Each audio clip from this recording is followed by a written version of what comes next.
Good evening, everyone. Welcome to this fourth meeting of the Family Services Select Committee. I'm Councillor Janet Evans, the Select Committee Chair. This meeting is being held in accordance with government regulations on holding virtual meetings.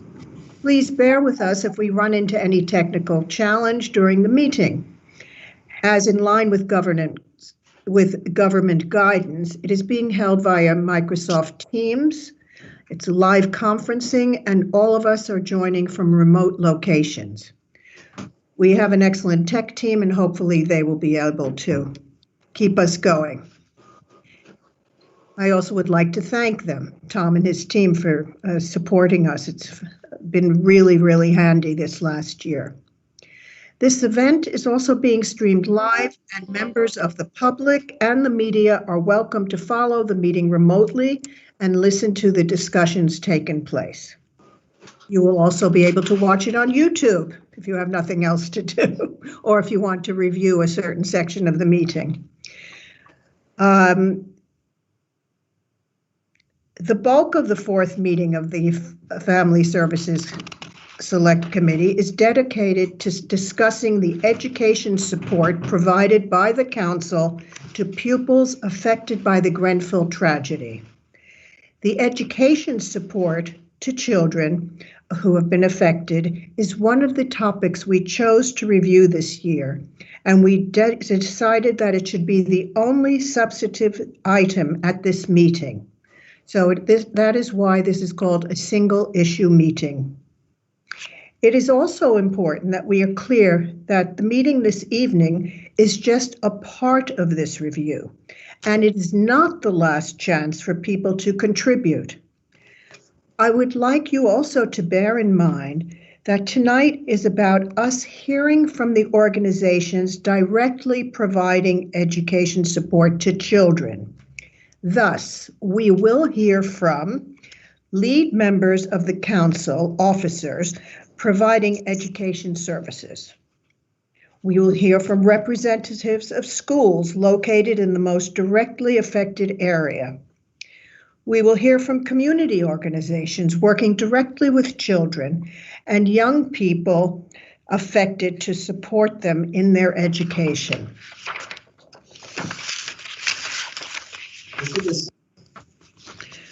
We have many guests from this section this evening, and I would like to welcome you all.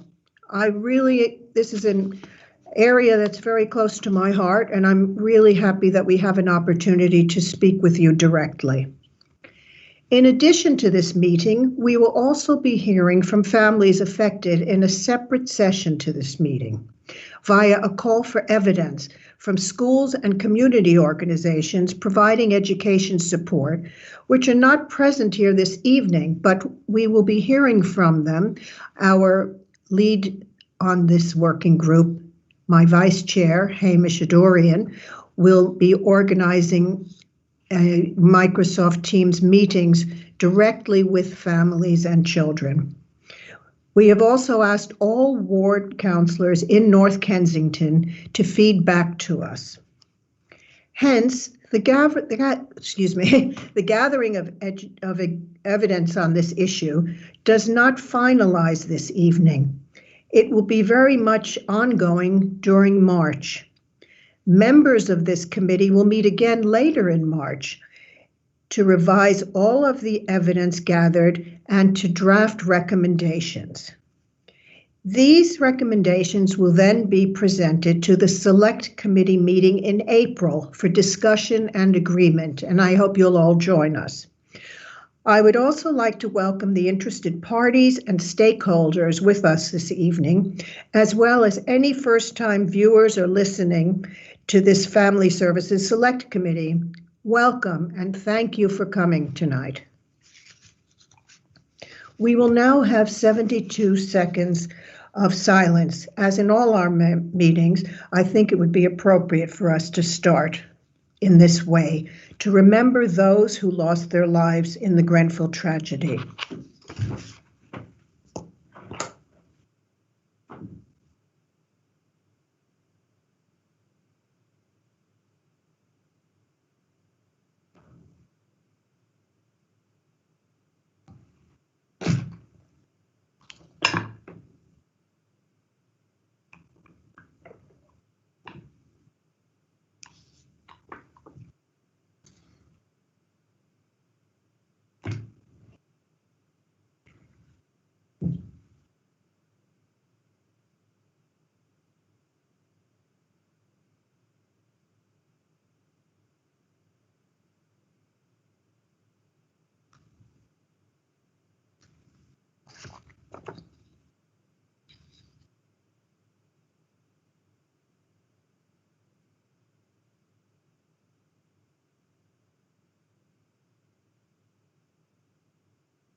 Thank you, Chair.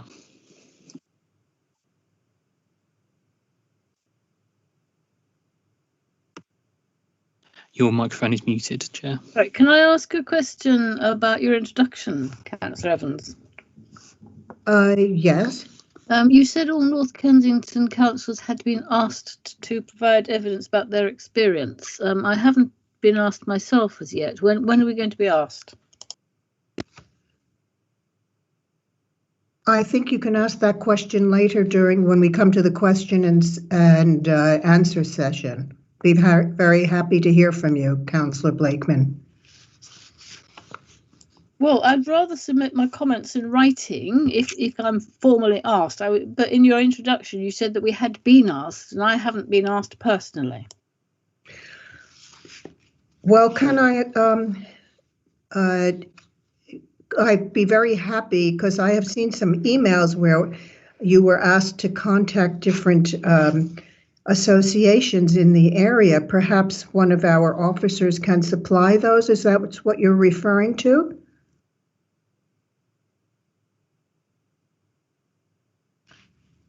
Sorry, what I was referring to was your statement and your welcome that all North Kensington councils had received and been asked to provide their experiences of this subject, and I haven't.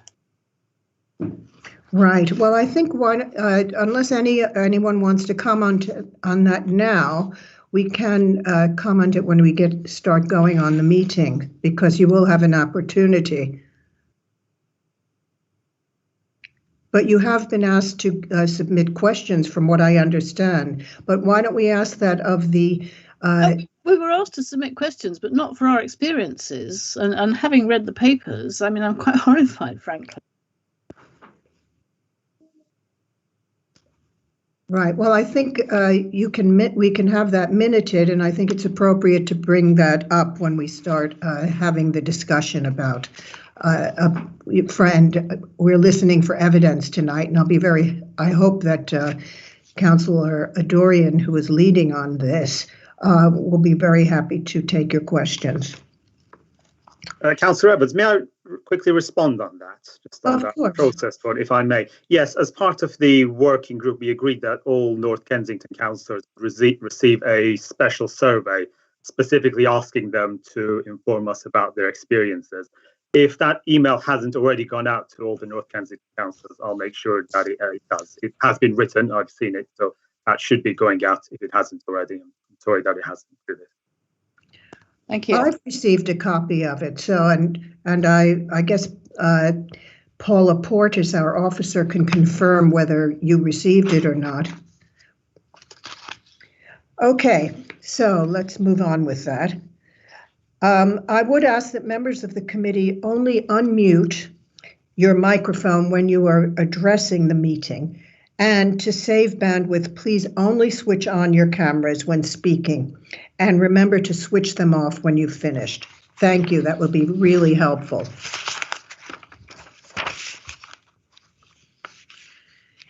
If a councillor wishes to speak on a particular item and has not been called to speak, please indicate by typing the letter Q in the conversation column by using the hand up feature, or by drawing my attention or to Councillor Adorian's attention by speaking up. Please do not use the conversation column for other comments, as they can be seen by all participants and are retained. And also they draw our attention to the matter at hand tonight. To assist your fellow councillors, officers, and members of the public watching online to identify you, please state your name before you speak. If for any reason your connection drops out and you miss something, please can you let us know. In the event that my connection drops, I nominate Vice Chair Councillor Hamish Adorian to take over the meeting. We have no apologies for absence. Now, we will go through declarations of interest. I confirm that I have no declarations of interest to make regarding any items on the agenda. I will now turn to my committee members. Could members please let us know if you have any declarations to make after introducing yourselves?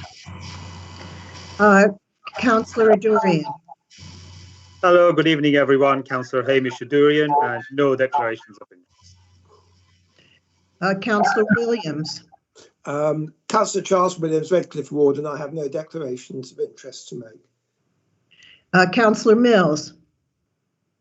Good evening, Councillor Mills, Nolan Ward, and I do have a declaration of interest, and that is that when the Henry Dickens estate was in the Norland Ward, we would hold our surgeries in the community centre there. That was obviously with the last boundary call. It's not recent, and I don't recall that we ever paid for that service, in which case it is a pecuniary interest. If I may, Madam Chairman, I would also like to say something else about housekeeping, and that is that I would personally, it hasn't been said, and so may I say it, that I would personally like to thank the local community for coming here this evening. Going over and over the events of June the 14th, 2017, and still ongoing, is a painful, a traumatic experience for many people, but particularly for those affected. And it's especially challenging when large parts of the community still continue to feel let down. I do want to say to the community that your pain and your loss must be ours, and we must make it as right and as better and get to the truth as we can, as best we can, if we are ever to recover.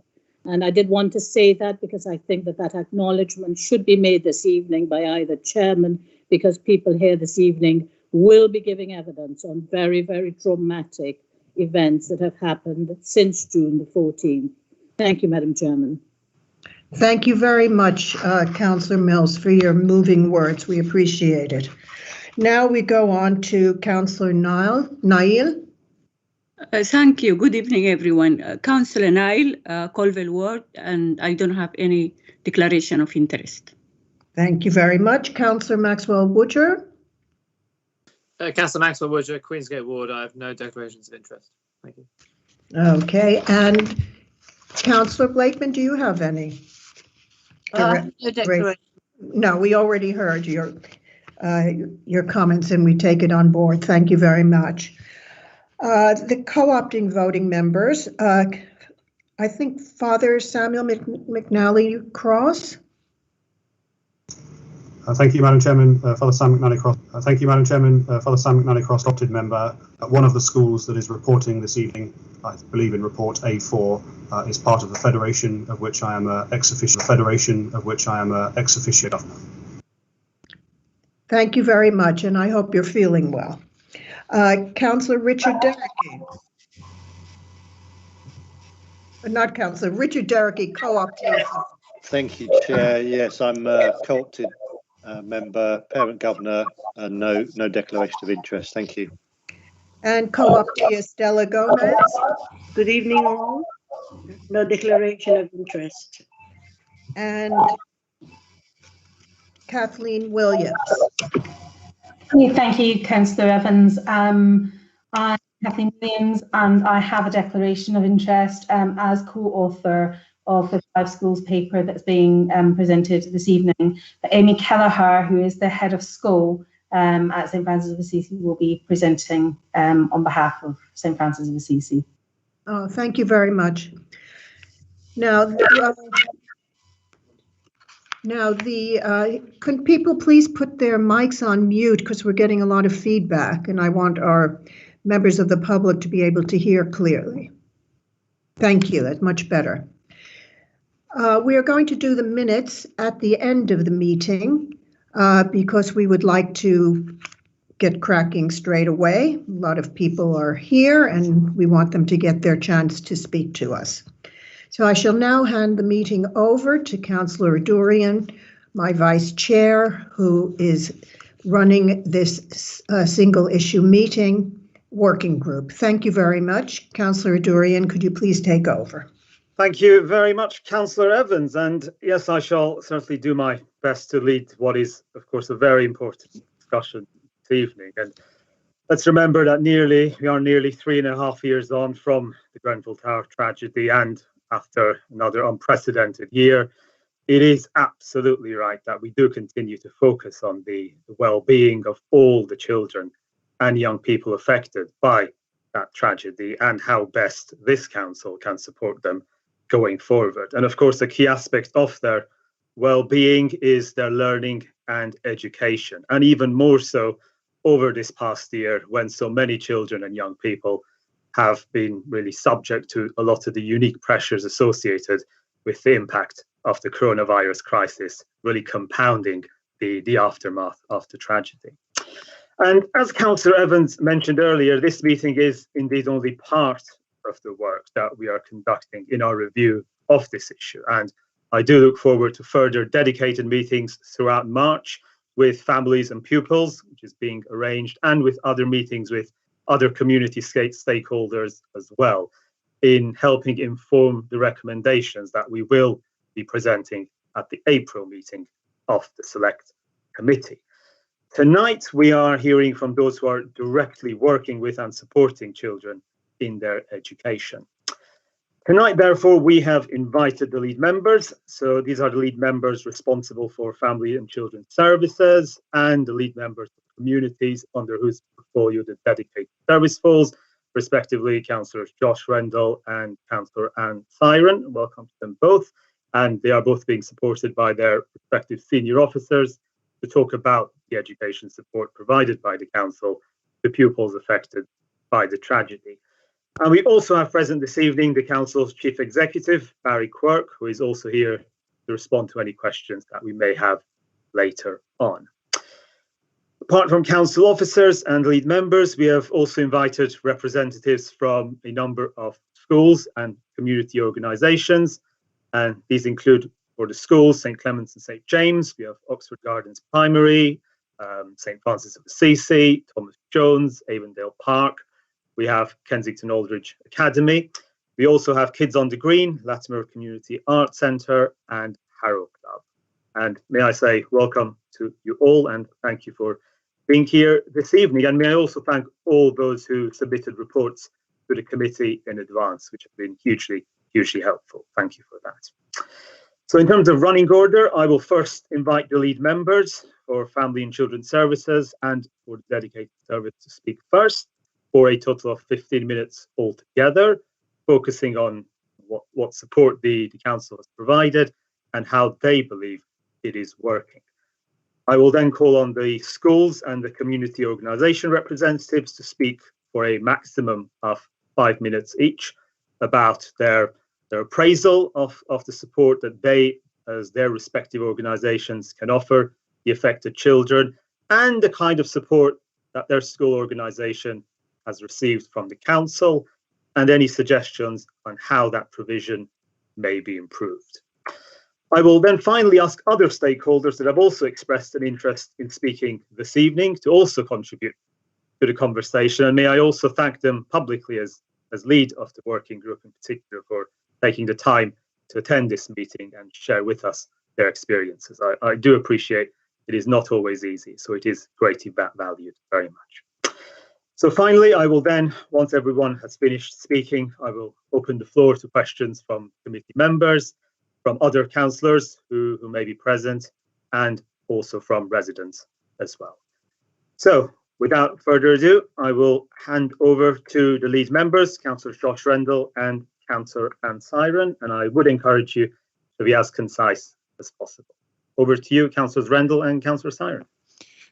Thank you, Councillor Durian, for this. Before I continue, I'd just like to really support and agree with what Councillor Mills said earlier. Of course, everyone attending this evening, it's difficult to repeat what happened on the evening, of course, of the Grenfell fire, and it's my sympathies and towards you, and I'm conscious that we're going to have a discussion tonight about that. So just again, Councillor Mills summed it up perfectly well, but I thought I'd like to support her and what she said.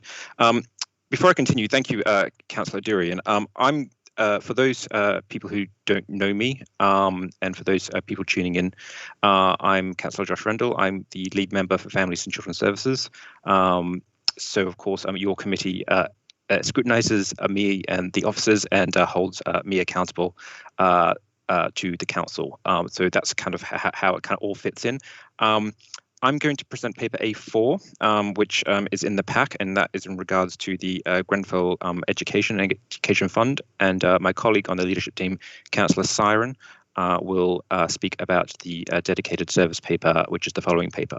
So I won't take up too much time because I'm conscious, as you said, Vice Chairman, that we're going to have questions later on. So I won't go into too much detail, of course.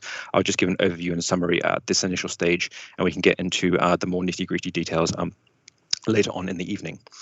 So yes, as the committee may have seen, and of course other residents who may have read the paper as well, the council is of course committed to ensuring that children affected by the fire have the best stages of life, of the next stages in their learning. So we have got many aspects of the support that the council has provided in order to try and achieve those aims. And I thought I'd probably clear it up a bit because I'm conscious there may be some confusion about how this all operates, and forgive the quite technical nature of how this is kind of governed. So there's lots of support that the council provides to children. So for example, we have the Grenfell Education Fund, which was set up obviously after the fire at the first full council meeting, I believe, after the tragedy occurred. And this is obviously to help children who may have fallen behind at school and education, to give them support they may need in order to achieve their full potential. So that's one element, and that element is funded by the DFE and also RBKC as well. Secondly, we have the dedicated service, of which Councillor Siren will speak up more detail separately, but that is obviously targeted at the bereaved and survivors of the fire as well. Secondly, we have thirdly, I should say, we have the school-based provisions and the community provisions. So that in relation to mental and emotional wellbeing support, and secondly, support in the community. And I'm conscious we've got LCAT and Kids on the Green, etc., joining us this evening, who will speak about that later on and how they think it's going. And thirdly, we also have the enhanced early help provision as well, of which also the council provides. So all these different elements of the service working together in conjunction with each other. They're all funded slightly differently, as I mentioned earlier. So we've got the Grenfell Education Fund, part funded by the DFE directly, and part funded by RBKC, and all the other elements are funded directly by the council. And we agreed, the leadership team agreed that £50 million until 2024, or all those other services will run. That will contribute to, of course, helping children, as I said, achieve their full potential after the tragedy of Grenfell. So there are many elements, of course, to the recovery. As I mentioned, educational support itself through the Grenfell Education Fund, and that has a steering group made up of head teachers, council officers, myself, and we also have the DFE and MHCLG attending that as well as representatives from Grenfell United on that committee too. Separately, they agree different what children may need help from the education fund, and that's children that in and out of the borough now, because I'm conscious that some people may have moved away for obvious reasons, and the Grenfell Education Fund is there to support them, and that could be through many elements. For example, it could be through emotional support, health support, IT support perhaps as well, or anything that the steering group may think is necessary in order to help fund those particular students. Secondly, sorry, everyone, I've just got some feedback. Oh, thank you. Sorry. And secondly, we also have the emotional and health and wellbeing support. So this is part of the commitment that the council gave at the end of last year, of course, when we agreed the 50 million again. And this is to help, obviously, children from a wider range, not those necessarily just directly affected by the fire, but all those residents who may have been witness to the tragedy or live near the tower themselves, in order to, obviously, struggling from their mental health, which of course is understandable. So this fund is utilised in order to help them again achieve their best aims, offer them that support as possible. So it's a bit of a wider field rather than the education fund itself. And as I mentioned, organisations such as LCAT provide great therapy through art psychotherapy through that as well, which is a really encouraging. Separately to that, again, if I may, Chair, I'm conscious I'm going to hand over to Councillor Siren in a second. We have the community support as well, so that's people going in and ensuring that the children get the proper community or support as a whole from the community. And again, that is funded out of the 50 million of the Grenfell Recovery Fund agreed last year. And then lastly, we've also got the Early Help Service, which is run out of Moulton Road. And that's really funding early help practitioners of the council. And, you know, again, these people, officers go and help with trauma and any instances that they may feel that children need assistance. We can get into the technical details of it later, of course, but I'll hand over to Councillor Siren, who will speak on the next paper of the dedicated service.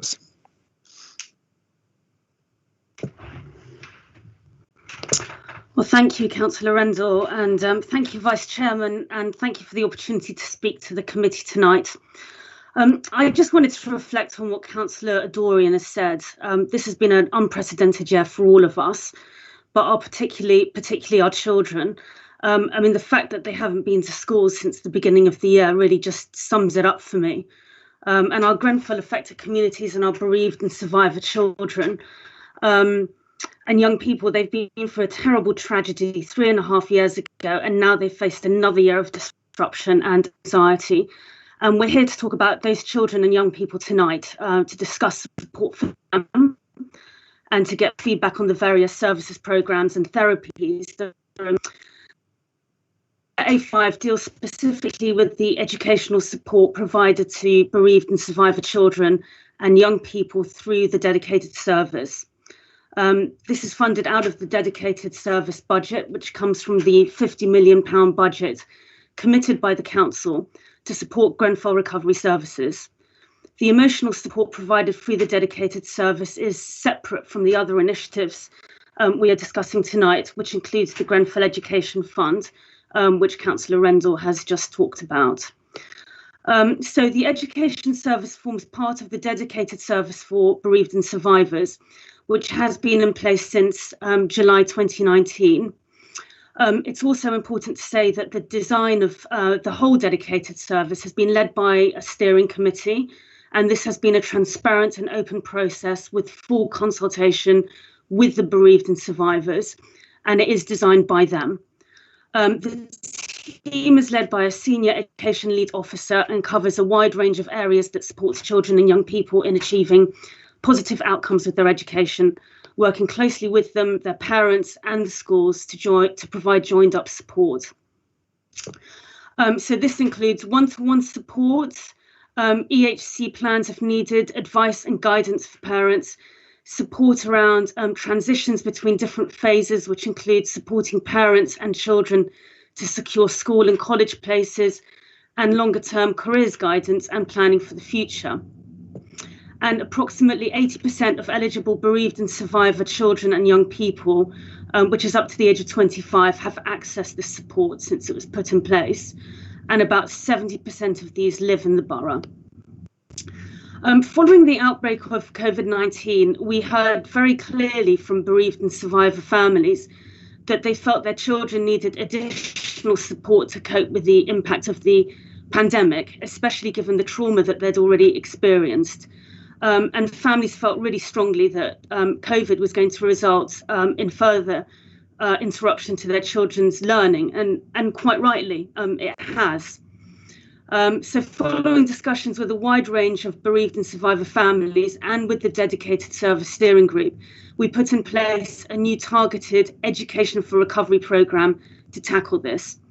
And this programme was based on research and best practice. It recognised the trauma that had already been experienced by this group of children and young people and sought to ensure that gaps in learning did not widen further as a result of all the interruptions that we've seen to schooling. The programme included funding for different initiatives, including additional learning resources, equipment, one-to-one support and extracurriculum activities. And we wrote to all bereaved and survivors with details of the offer and shared information widely through the dedicated workers and other channels. So to date, 140 children and young people have accessed this package of support, and the fund remains open until December 2021 to ensure that bespoke tailored interventions can support the progress and attainment of the bereaved and survivor cohort. So thank you, Chair and Vice Chair, for requesting that I bring this paper tonight, and I look forward to the committee's and our guests' questions and comments on the education support provided by the dedicated service. Thank you very much, Councillor Siren, and thank you also to Councillor Rendell for that introduction. We will now be moving straight on to our first head teacher guest of the evening, and that is David Benson from Kensington Aldridge Academy. David, over to you, and you have your 5 minutes. Good evening, colleagues. I hope people can hear me.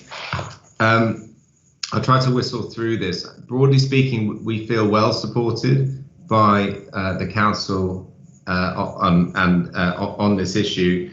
And I want to recognise the hard work of councillors, both in the wards around the academy here and in Thornton Street, and also the many officials who we've worked with on this project.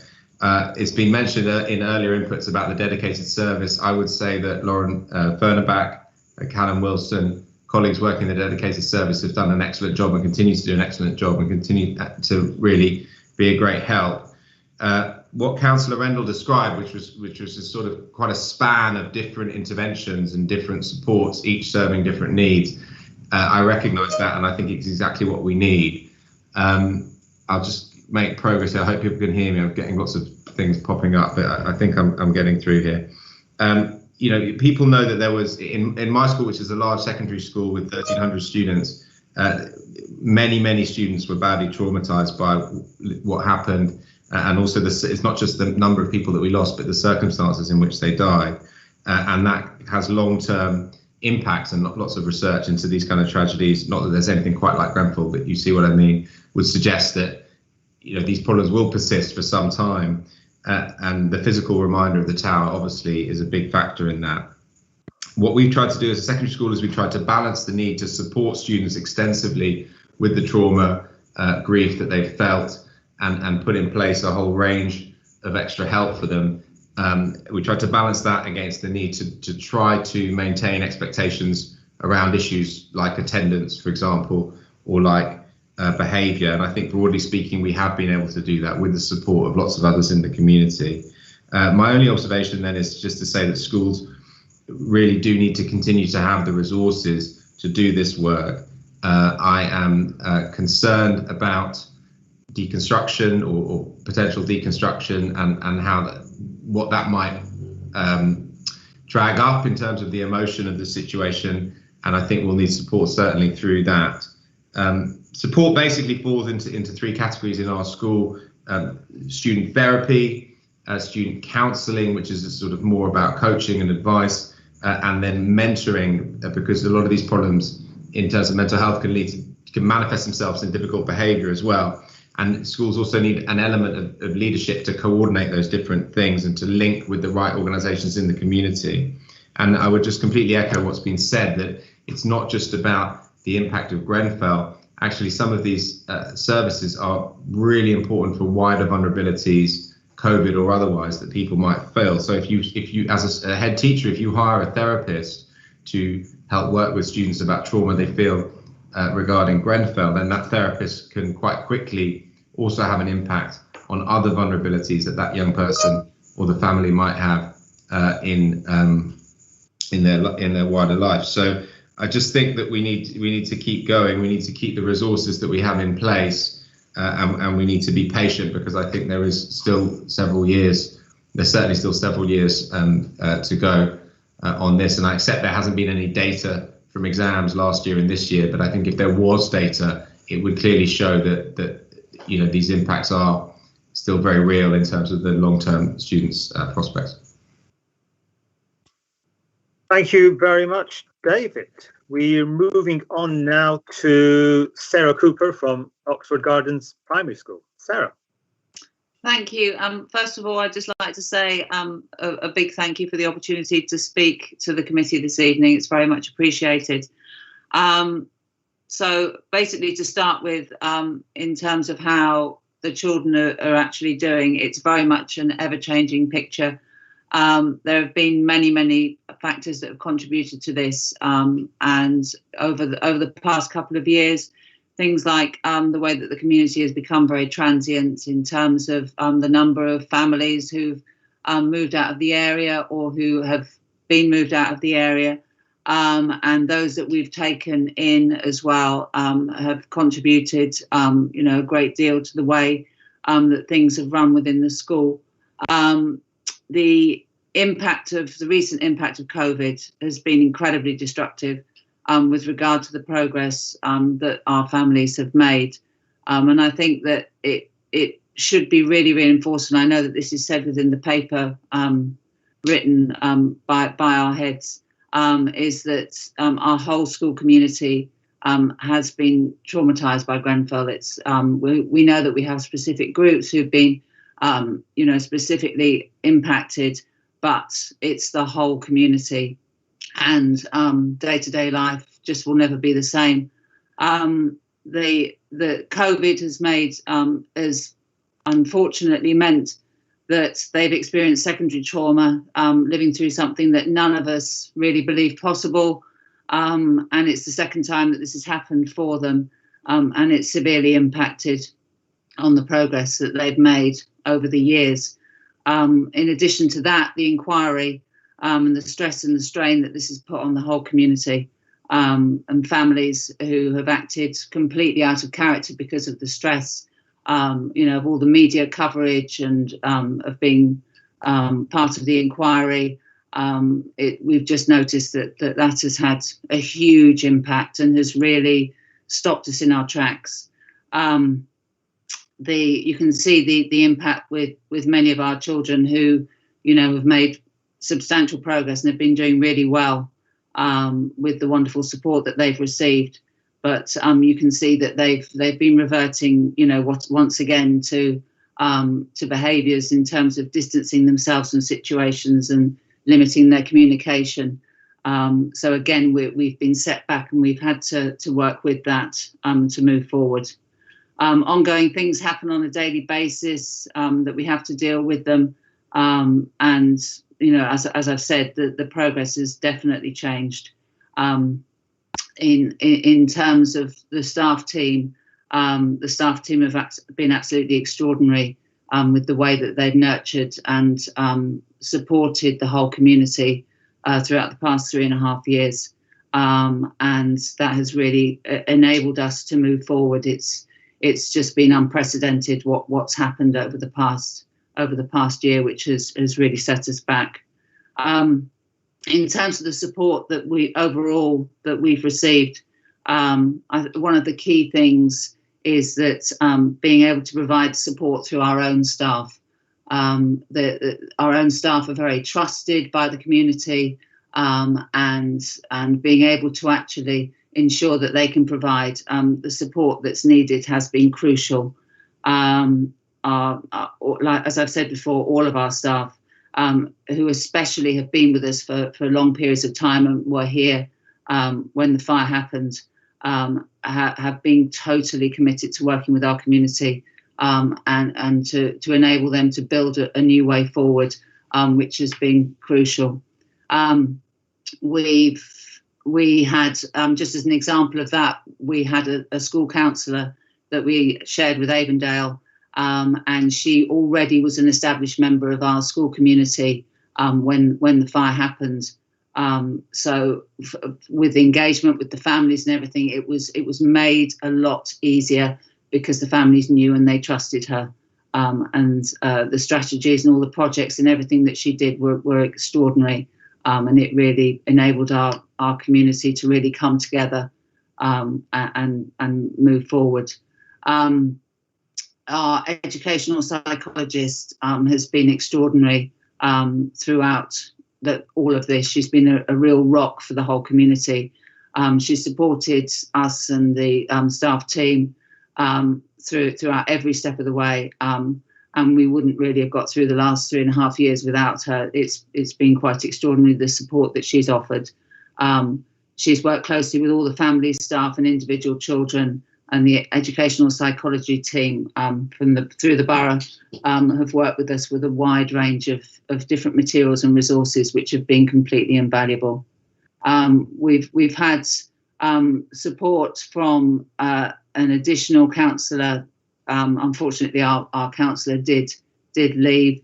We had a replacement counsellor who came and was with us, but then left in the autumn term to work in a more focused way with the Grenfell families. But we've actually had an additional support, and we've had LCAT for 2 days, art therapy.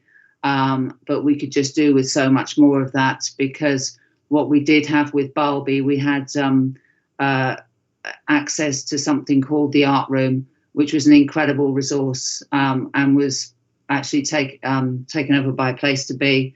And they provided, I would say, over 200 children at the school received art as therapy. And it was just amazing, and they really, really supported our community. And when we lost that in March, it was really, really devastating for us. But the families have kept those skills, and they really, really respond to art therapy, which is why the LCAT and the art therapy that we've had from them has been so amazing. So in terms of Place to Be, we only have a counsellor 1 day a week, which again, we could do with a lot more.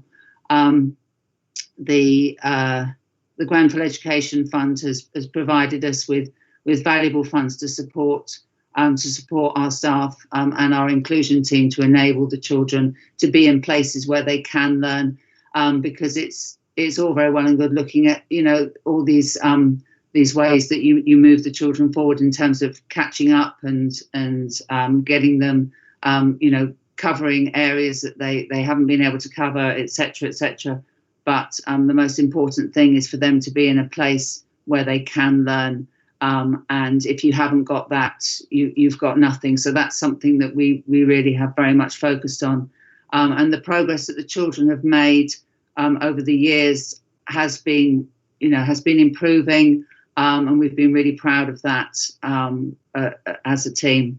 And I think, the key with our families is that they've been able to maintain existing trusted relationships with our staff. And that has been absolutely crucial.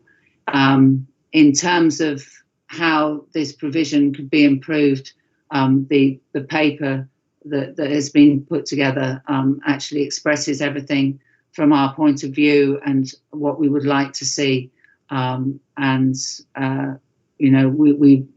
just to reinforce what David says, we do most definitely need funding.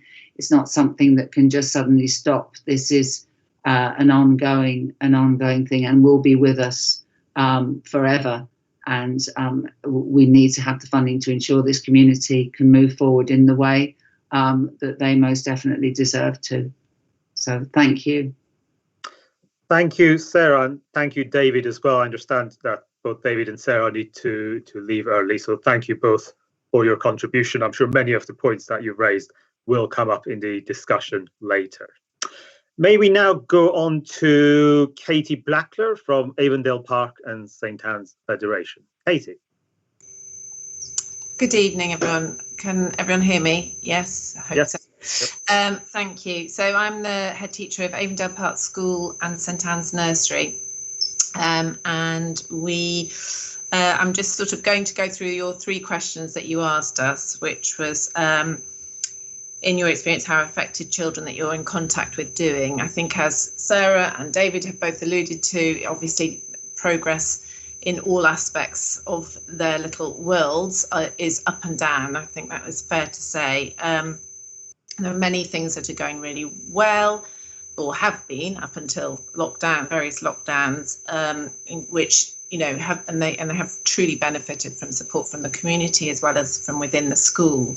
At the time, we as a school lost 2 families and quite a few ex-pupils, and it included a member of staff. So we had the additional need to really support our staff team. The member of staff had been here for 10 years, so she was well loved and was a very good friend to many as well as a colleague. And we believe that about 75% of the time watched the fire. We, in a primary school, the children obviously leave, so are the same with all the primary schools. Our oldest children now are year 6 children, were year 2 at the time. So the issues, I think, in primary schools can be quite different to secondary school, because the children, many of the children here and now, not their families, but the children have experienced it either partly through memory, partly through hearing about it, partly from the news, partly from their families, and partly because as a school we have continued to talk about it. I say continue, when appropriate, certainly at anniversaries, and if it's brought up.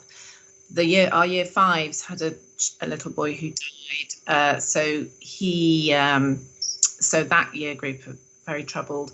And the year group that are year 4 at the moment are the year group where Nadia, the teaching assistant, was in her class. So they also kind of have had lots of families within the year groups have particular needs. We, as has been said already, the whole nature of the pandemic has obviously impacted, goes without saying. And we can just sort of tell from we've now got about 90 children in school prior to everyone returning next week, 90 plus 50 in the nursery. And of the 90 children in the sort of main school, about 60 of them are in our wider affected Grenfell group. So at the moment, 30 are in school who were in the original track cohort, but we have a wider track cohort that we track throughout because of family involvement or bereaved survivors or very close to some of the other families, or that we know specifically that they were very they were watching it on the night, or that their mother lost 2 best friends or whatever. We've got reasons for all of them. And I would say that sort of we are really experiencing at the moment emotions of anxiety, anger, fear, but also absolutely loving being back in school. But we're just aware that those are the sort of the elements within the community, the kind of anxieties have been raised, heightened. So our appraisal of the support that we can offer children, I think, as has been said already, that I think one of the strengths of all the schools in this community is the deep sense of community.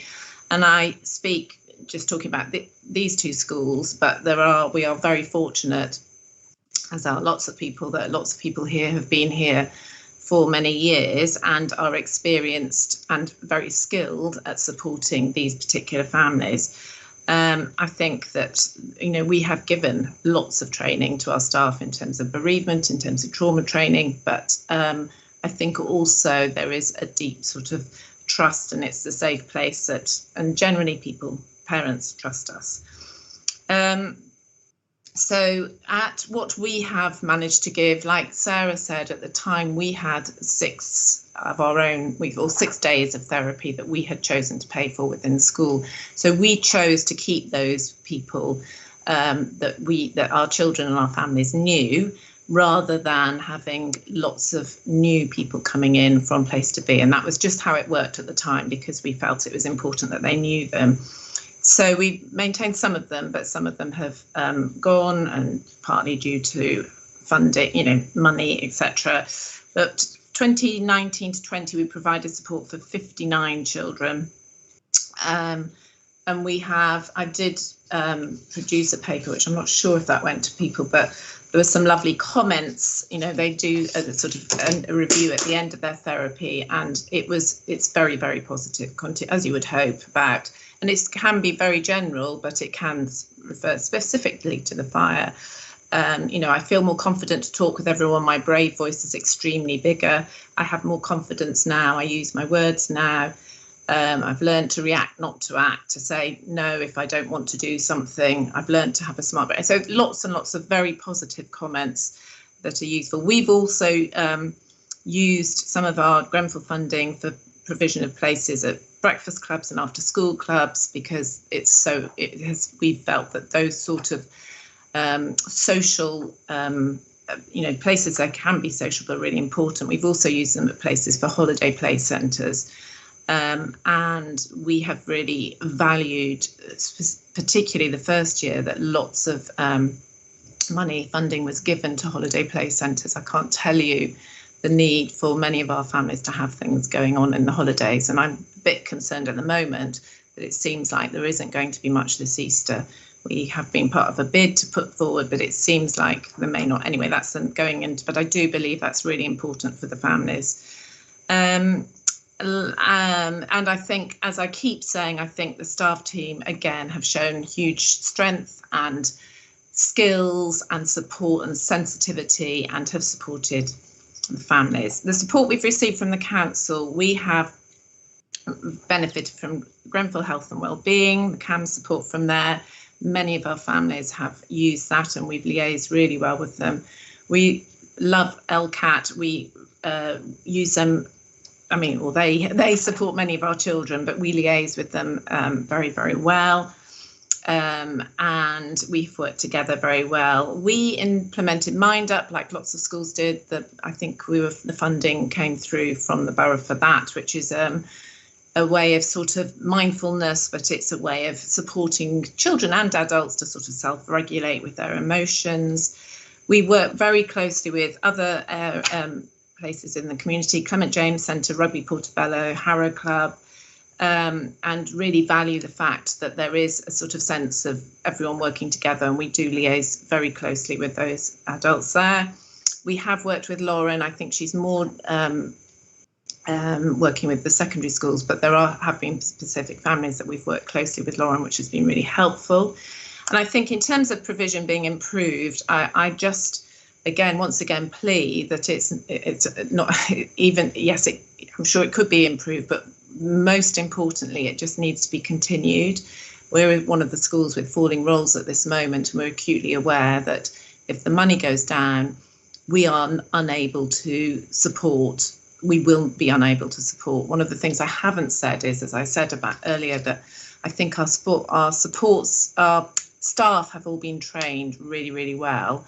And what we've really benefited from is that some of our support staff have training which is called ELSA support, which is about supporting sort of with emotional and children in emotional and social situations, and to support them in that. And they've been great. That's been fantastic in terms of children.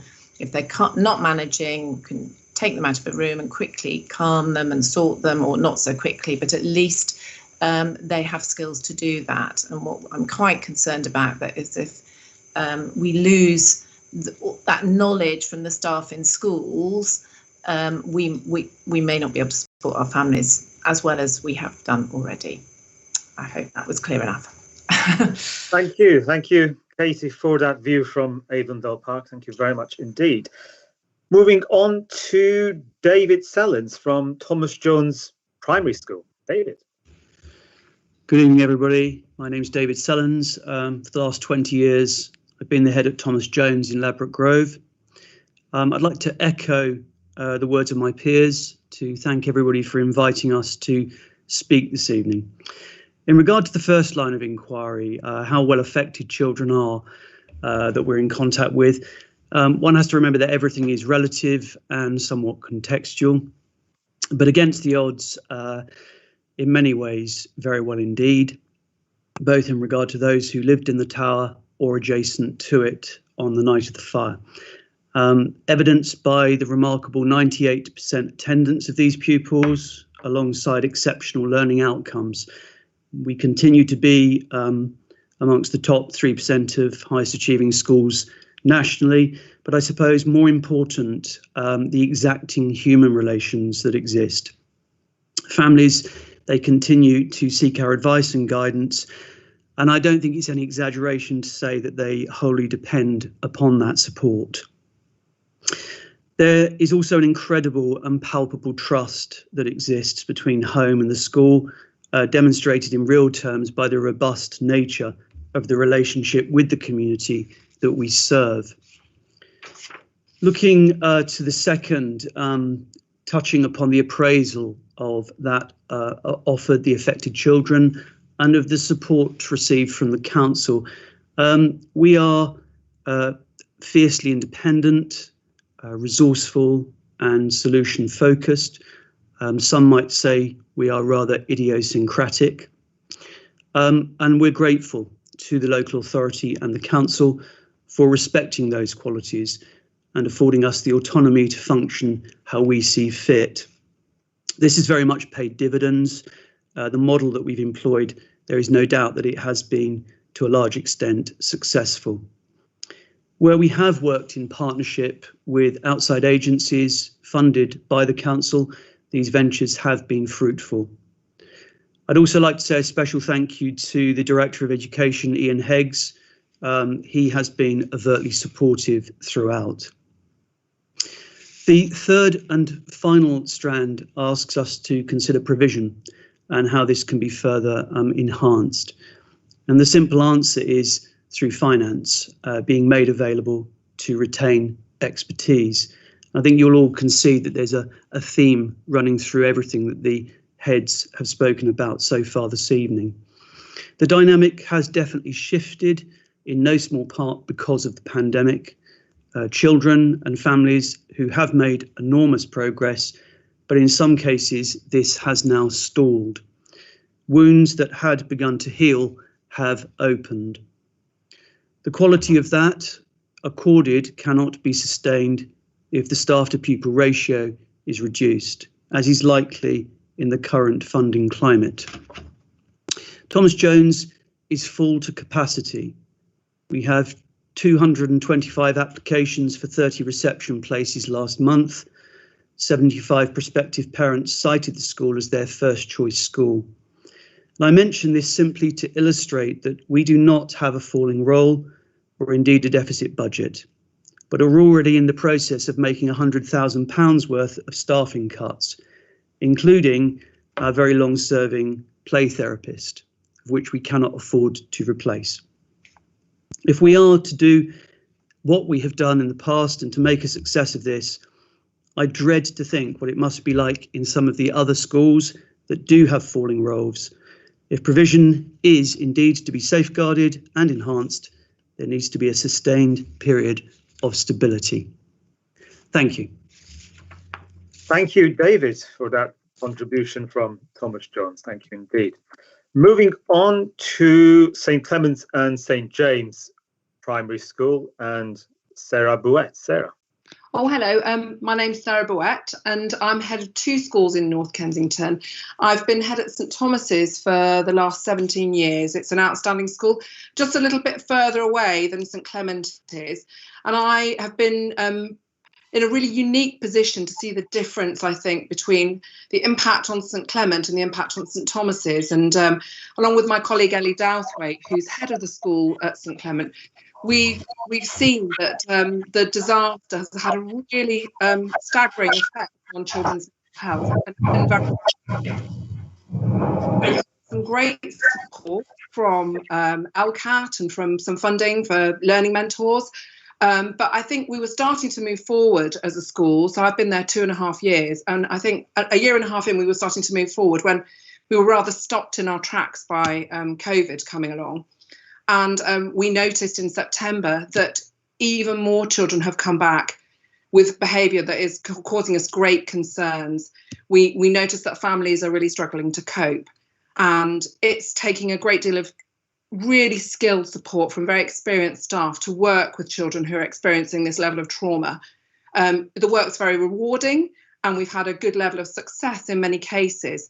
But as we've talked about, as colleagues have said, and as we've mentioned in the paper that we've submitted to you, what we're experiencing now is real-term cuts in our budget. And that means that we're looking again at staff cuts and redundancies. At St Clement already, we've had 2 rounds of redundancy there. So we're really, really down to the last few people who can support these children. And really simply put, if we don't have some increased funds, I can't see how we're going to be able to help these families, include them in our school and make sure that they have the very best educational outcomes. Thank you. Thank you, Sarah. We now proceed to St. Francis of Assisi, and we have Amy Kelleher, who will be speaking for St. Francis. Amy.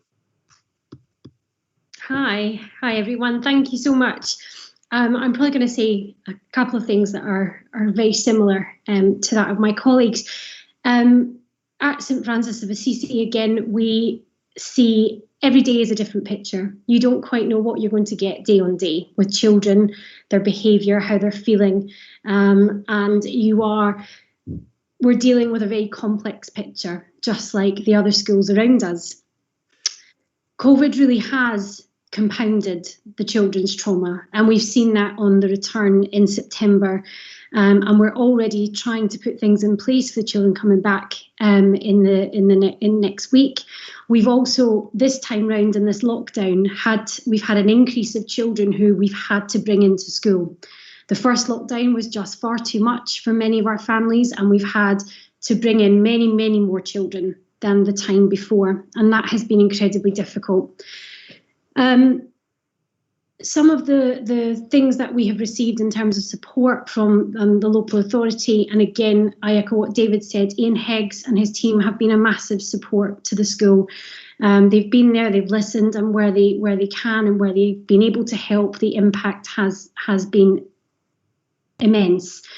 We were able to fund a learning mentor and put a strategy in place for our Year 6 children to ensure that they would be secondary ready. And with the right funding and with the right targeted support that comes from inside the school, we were able to we're in the top 2% nationally. That's what, with the right teachers, the right staff and the right funding, that's what we were able to achieve. I'm not quite sure with again, we're a school that sits with falling roles, and funding and budgets being cut the way they are, that might not be the position that we are in the future. And that is really sad to say. One of the things that we have, we are education professionals who are also being early help support workers. We're also trying to, we're helping families access food banks. We're helping families. I helped a family last week complete a homelessness application because she had no one else to help her. Our families don't always want to reach out to places like early help because there's not that trust. And I think colleagues have made it really, really clear tonight that within our schools, we have incredible trust with our families and our children, and schools are the best place to begin to do some of this work around getting help and support in place early enough, but without it feeling like a threat. Our families have found early help a difficult thing to engage with, and we always have to be the middleman to try and get them into that support network, but it's not always easy. I think lots of people have said about the, how COVID has compounded many of the issues that our children have been facing, and how our progress has slightly stalled through the fact that many of them, we've not seen lots of them for quite some time, whether that's this lockdown or the previous one. And one thing that has really, really, been beneficial is the consistency of our staff, our well-trained staff team who, again, I'll be naming some things that you've heard already, but they're trained in ELSA. They've been trauma-informed trained. We've invested in those people to be able to support those children, and that is invaluable when it happens at school.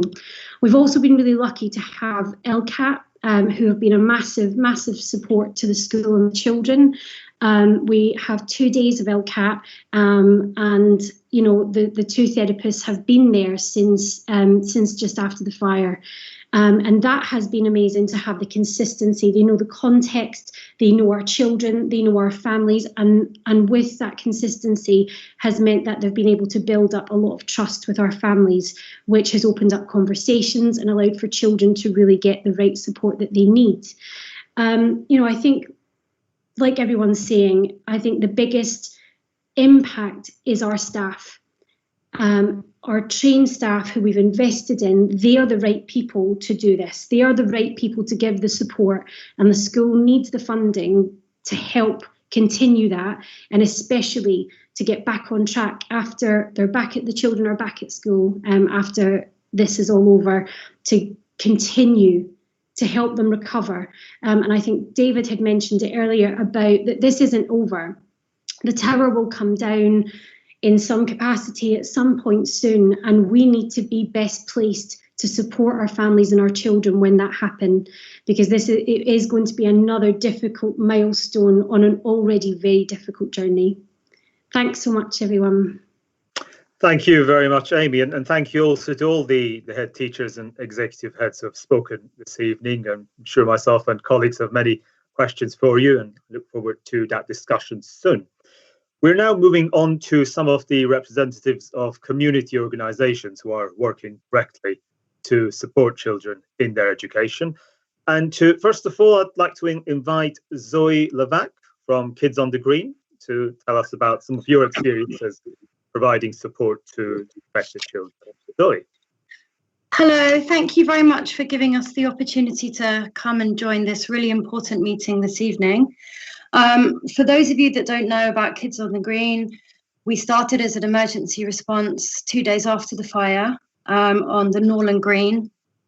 And over the last nearly 4 years, we've grown considerably, organically, into what we feel is a sort of very unique fusion of, it's an arts project. We work very closely with complementary therapy. We have very robust signposting to mental health organisation as well. And we deliver circus, we deliver music production, music performance, drama, visual arts. And we've now just started a radio station, which is going to be a community station for all of our young people in the community. We've been doing work inside KAA.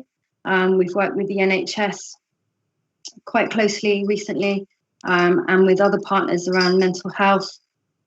In terms of our funding since our inception, since January of 2018, we've relied on RBKC, Grenfell Health and Wellbeing as our core funders. However, over the last 3 years, we've worked very hard and created a range of opportunities where alternative funding has been sourced to ensure a balanced and less riskier approach to our future sustainability, so that all of our revenue is not reliant upon one source. We aim to continue building on these methods, and we're keen to grow. However, given the infancy of our organisation and its inception, we still require a proportionate level of support from RBKC, given the growing traumas within our children and young people, which are now obviously very compounded by COVID-19. In terms of the progress that our young people are making, much like many of the speakers today, I'd like to echo that it has been up and down.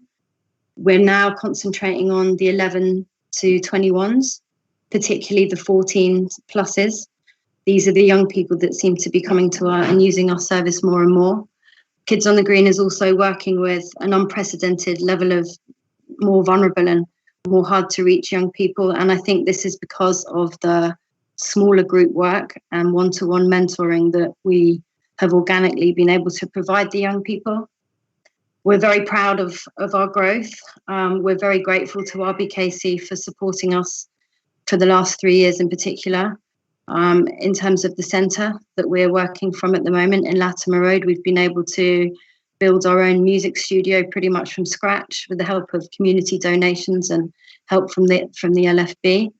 We're very excited about launching our community radio station as well. And we're also in the next 8 weeks going to become an accredited centre. So we're working with NCFE so that we'll be able to deliver vocational and creative courses up to level 2 and 3 for our young people, as well as we're writing our own customised course as well in creative artist development. The next stage after that for Kids on the Green is that we will be able to represent our young artists and connect them with industry professionals and opportunities in the workforce.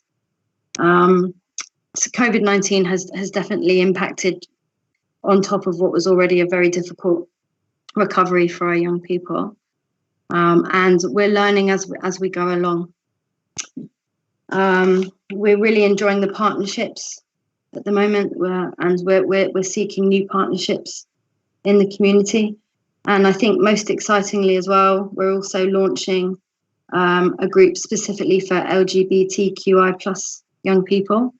That group will be for ages 16 to 21, and that will be an online and offline group. And we're hoping that that group will be ready to go in about 3.5-4 weeks' time. And we're enjoying at the moment working with Medea. We're delivering projects for safer neighbourhoods, and we're enjoying cultivating a new narrative for the young people in North Kensington, which is to build on what we feel is the rich artistic, cultural nature of what North Kensington is and always has been. And we would like to develop artists for the future, so that in 10 years' time, when the young people from North Kensington are outside of North Kensington and people ask them where they're from, they won't always have the response when they say they're from North Kensington. Oh, that's the place that the tower burnt down. So we're healing through the arts. It is definitely fusion. It's a fusion project with therapies that we take very seriously with our complementary therapy partners and our signposting into mental health organisations. And we're really excited about the future. Of course, we're anxious about funding, like every organisation is at the moment. We did very well last year to bring in our own project funding outside of the RBKC core funding that we receive. And it's a learning curve for us all. We've also invested in the community by employing local people and enriching them and growing them from a grassroots level. So 98% of our staff are RBKC residents. That didn't work in this field before. And we feel that that's a model that works for us, given the nature of how we started. And we're working more with statutory services, particularly the social services, to get referrals for the more vulnerable young people, because, as I said before, the smaller group work that Kids on the Green is able to provide seems to be a methodology that works very well for our young people.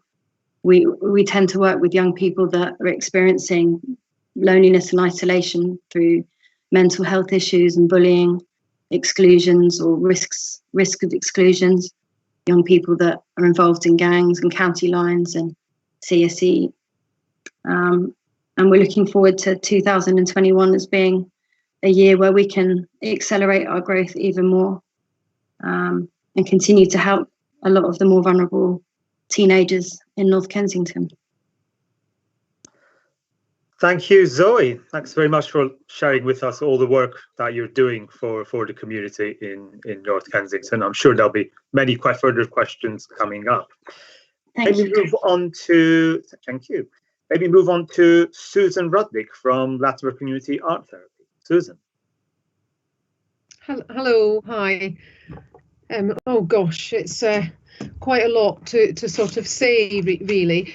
First of all, I think what might be helpful is just to give a little overview of Latimer Community Art Therapy and what we do and sort of who we are, because it seems a little bit of perhaps it might just be quite helpful for everybody.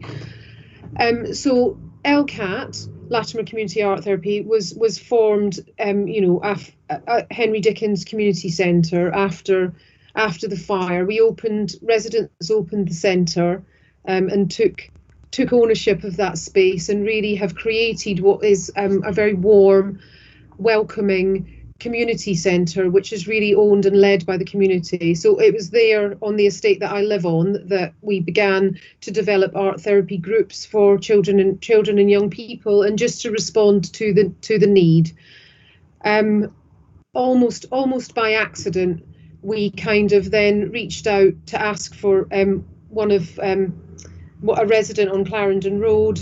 She just reminded me this the other day, that they had a printer, and would they mind printing out some leaflets to just let people know that art therapy was going on at the Henry Dickens Community Centre. And from there, Thomas's School Foundation kind of offered to support us. Did we need any art donations? Could there be anything else that they could help with?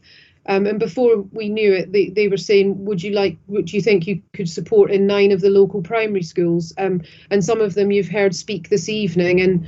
And really, it's just been a great honour and privilege to be able to support these quite wonderful,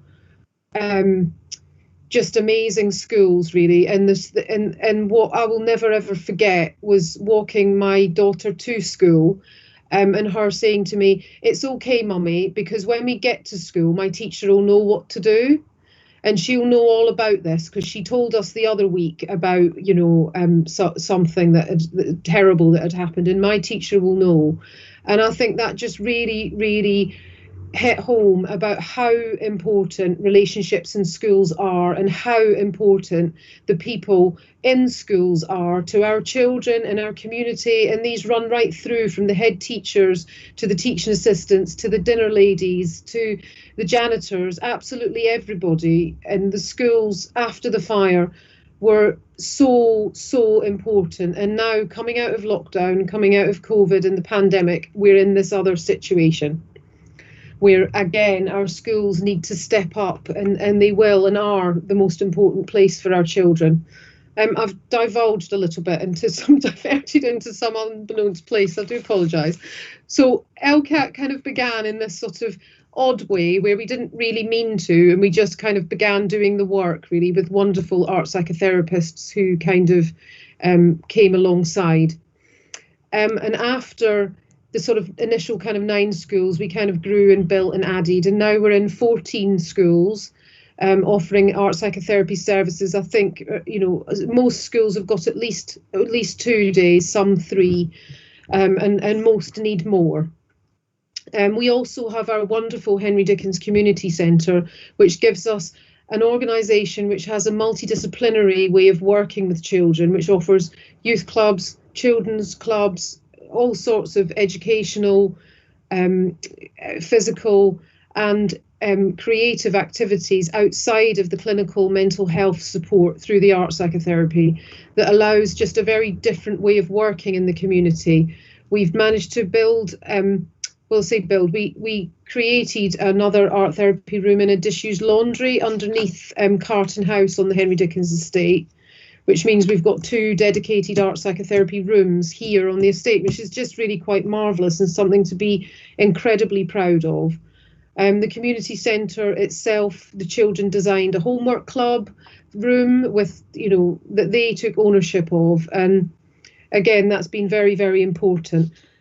And our children that we see, obviously, in the 14 schools, we've got, around about we've got 250 young people that we see at the moment that we're currently working with across our whole service, which includes our Henry Dickens work. Most of the children, like I say, we see in schools. It's been very important to me and the team that the schools feel an utter ownership of the work, that it's not an LCAT organisation coming with their brand, telling them how to do things and who to refer and who to work with, that the schools themselves have really developed relationships with our LCAT art psychotherapists and have taken them in as their own, and that way we've been able to support the staff members, but we've also been able to work really closely with families. We're developing and building on our wonderful relationship with Natasha Bishop and the sort of children's services team, and we really feel very supported by all of that, the sort of wider children's services. We also see quite a lot of adolescents in our Henry Dickens art psychotherapy referrals. So that's, so children from KA, from other secondary schools, and we're slowly developing services in secondary schools. And we find with our adolescents that some of them do want to be seen in schools, but some of them not so much, because secondary schools are sort of different places and busy places, and some of them choose to be seen sort of after school and things. So it's been important to have different offers, and to be able to offer more than one place to be able to be seen for therapy. The Henry Dickens has a 6-day-a-week service, and that again has been very important. Our Saturday service has added a great deal of value and choice for young people when they're busy all week at school, that this is a space where they can come for therapy, but also they get a lunch then on a Saturday, and we all know how important sort of healthy eating is for our children. And as we come out of the lockdown situation, play and safe spaces to play are going to be even more of value than they were before. So increasingly having that available too will be invaluable. In terms of what we need to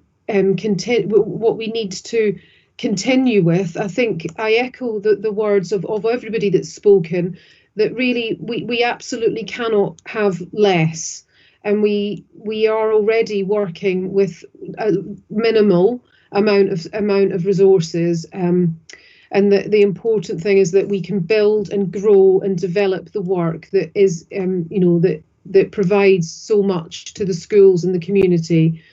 And that, yes, so absolutely we cannot have less. We're also working very hard in LCAT to work with the early years, and work with nurseries and children under 5. We have a painting together group as well, and really we could, which is for parents and carers and babies and infants under 3. And really we could have several painting together groups, but again the resources and things makes it very difficult to sort of plan ahead. And I think we don't need an either-or situation for our schools and our community. We need all of the relationships and all of the adults in all of their capacities to be here and available for the long term. And that, I think, is what's vitally important. And whether they're relationships within the community centres or the schools, or after school activities, or developing music skills, or all sorts of things, it's all adds to sort of the rich and diverse sort of what's needed going forward. I think I've sort of waffled a little bit. I do hope that's okay. Please do come back to me with any questions. I hope there's time for questions. Thank you very much, Susan, and there most certainly will be time for questions. And may we now move on to Michael Defoe, who is the CEO of Harrow Club. Michael.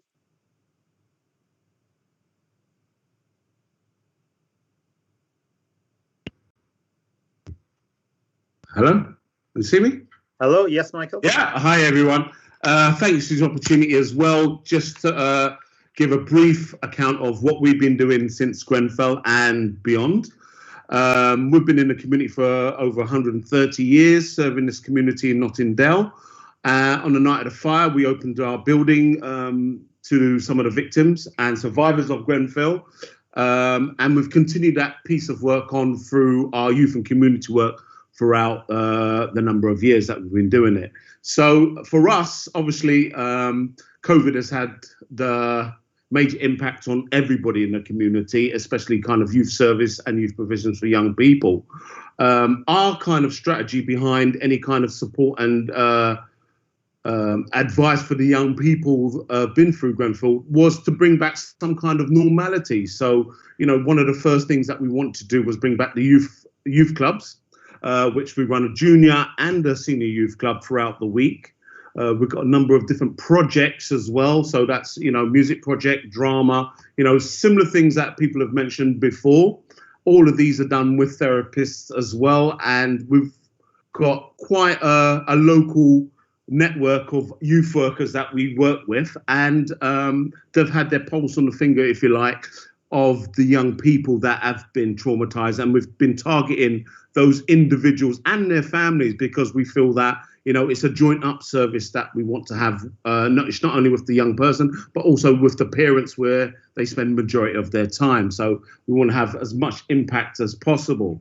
I think for us, we've continued to provide youth provisions for a variety of different projects. So we've got a motor project, which is includes for both genders, all ages, and it's a fully inclusive project, and that gives them practical skills.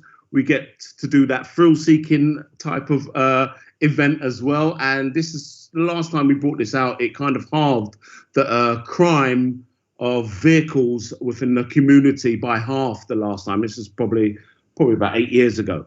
As a result, we've reinstated the motor project. So we've been working with all types of different groups. We've introduced that group because we've had some funding to run a Saturday youth provision at the Lancaster Youth Club through the borough, and they've been very supportive in all areas in terms of referrals, in terms of provisions, in terms of access to the building, so we can work with a wider variation of young person throughout the whole of North Kensington, if you like, because we're kind of concentrated in north of the borough, which is Dalgarno, or north of the wards, if you like. Also, we have a late night, because of the increase in probably youth violence, we have a late night project that's been funded by the Mayor's project, and that is called Another Way, and that's a serious youth violence intervention project where we open our building on a Monday and a Friday from 10 p.m. till 2 a.m. in the morning, and it gives a respite for some of those young people's on the streets, some of them who are victims, who are being coerced into doing criminal activity.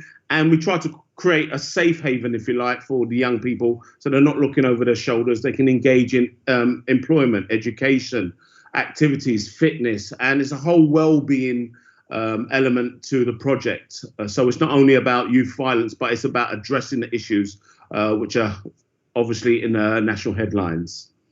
In terms of education for a lot of these young people, we've started an inclusion project for those young people who fall through the net during the daytime, who's got maybe some slight autism and any other kind of disabilities, just to give the parents a respite, and also working with the local schools to make sure that that young person has all the necessary support and advice for both the parent and that young person.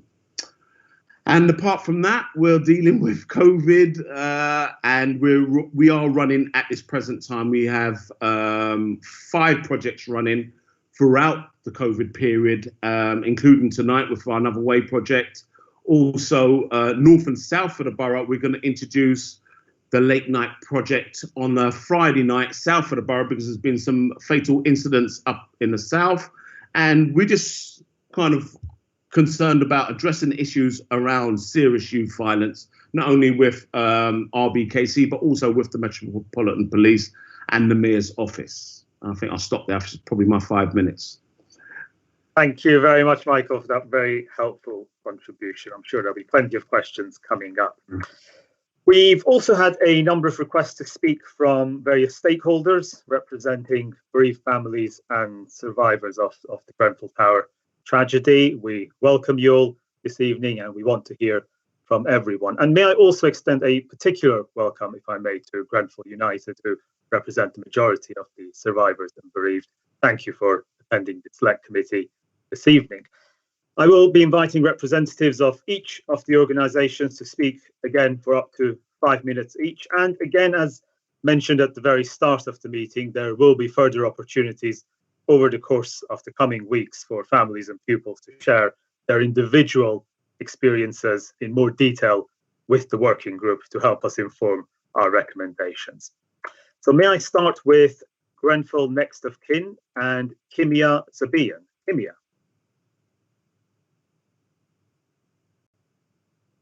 Hello.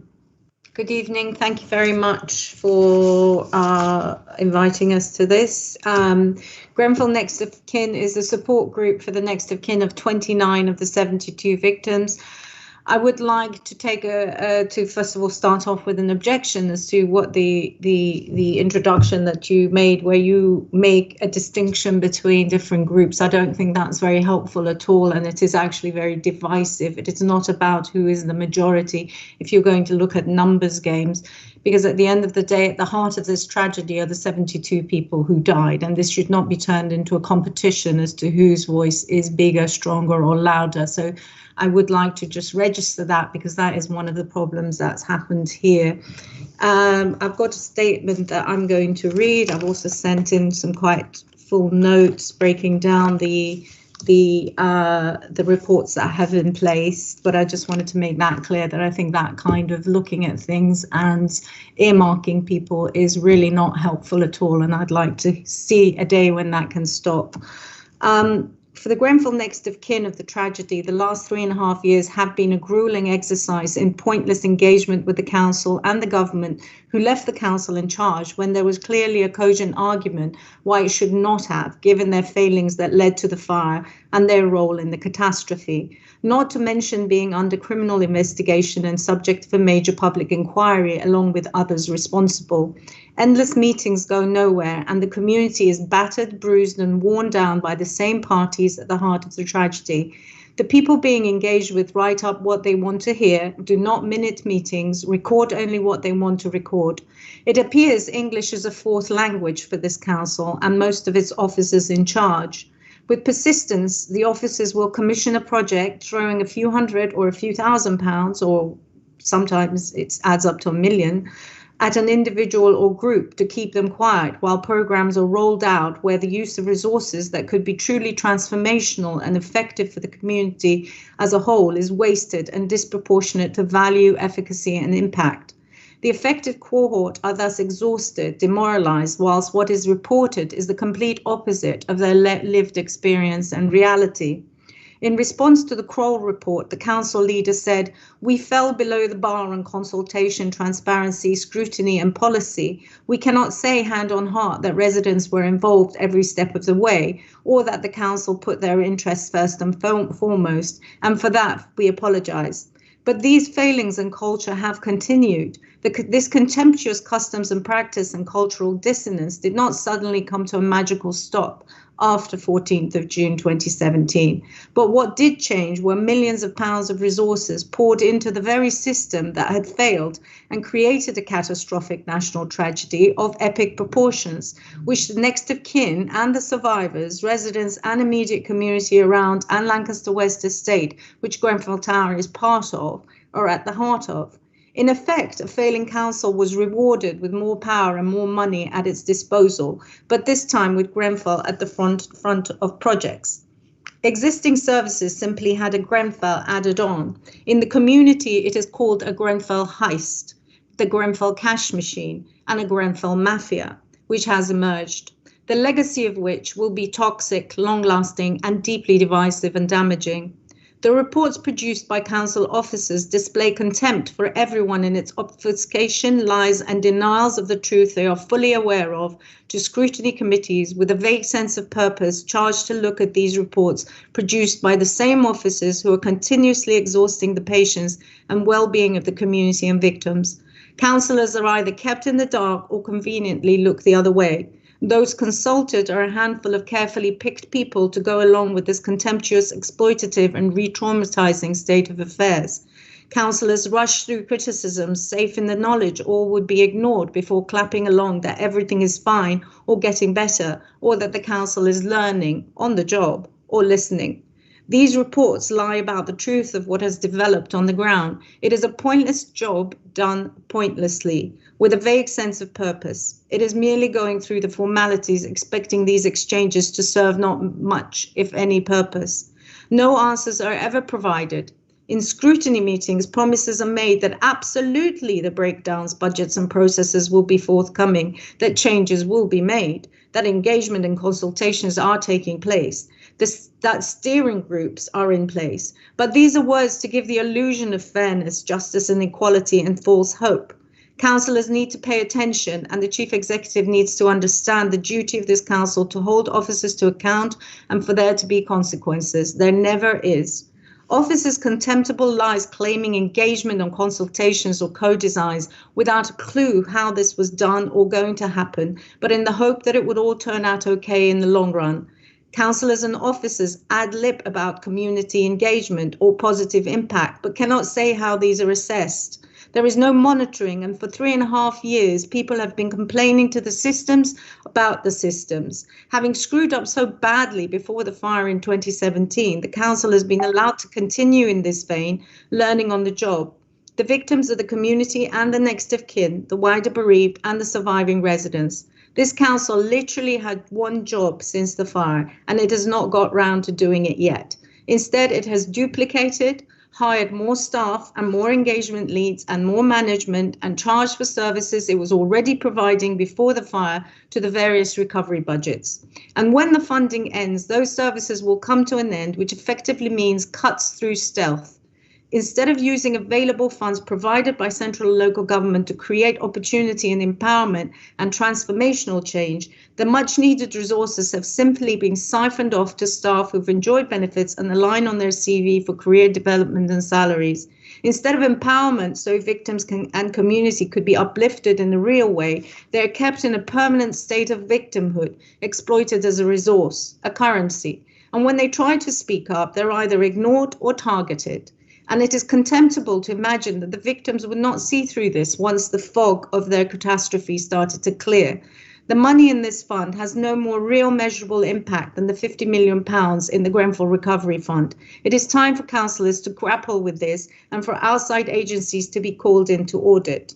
Yes, schools played an important role after the fire. However, before we turn to documents A4 and 5, which we have made considerable notes on that have been circulated, I want to ask, where are the BAME head teachers in this discussion? Where are the BAME service providers? Where are they tonight?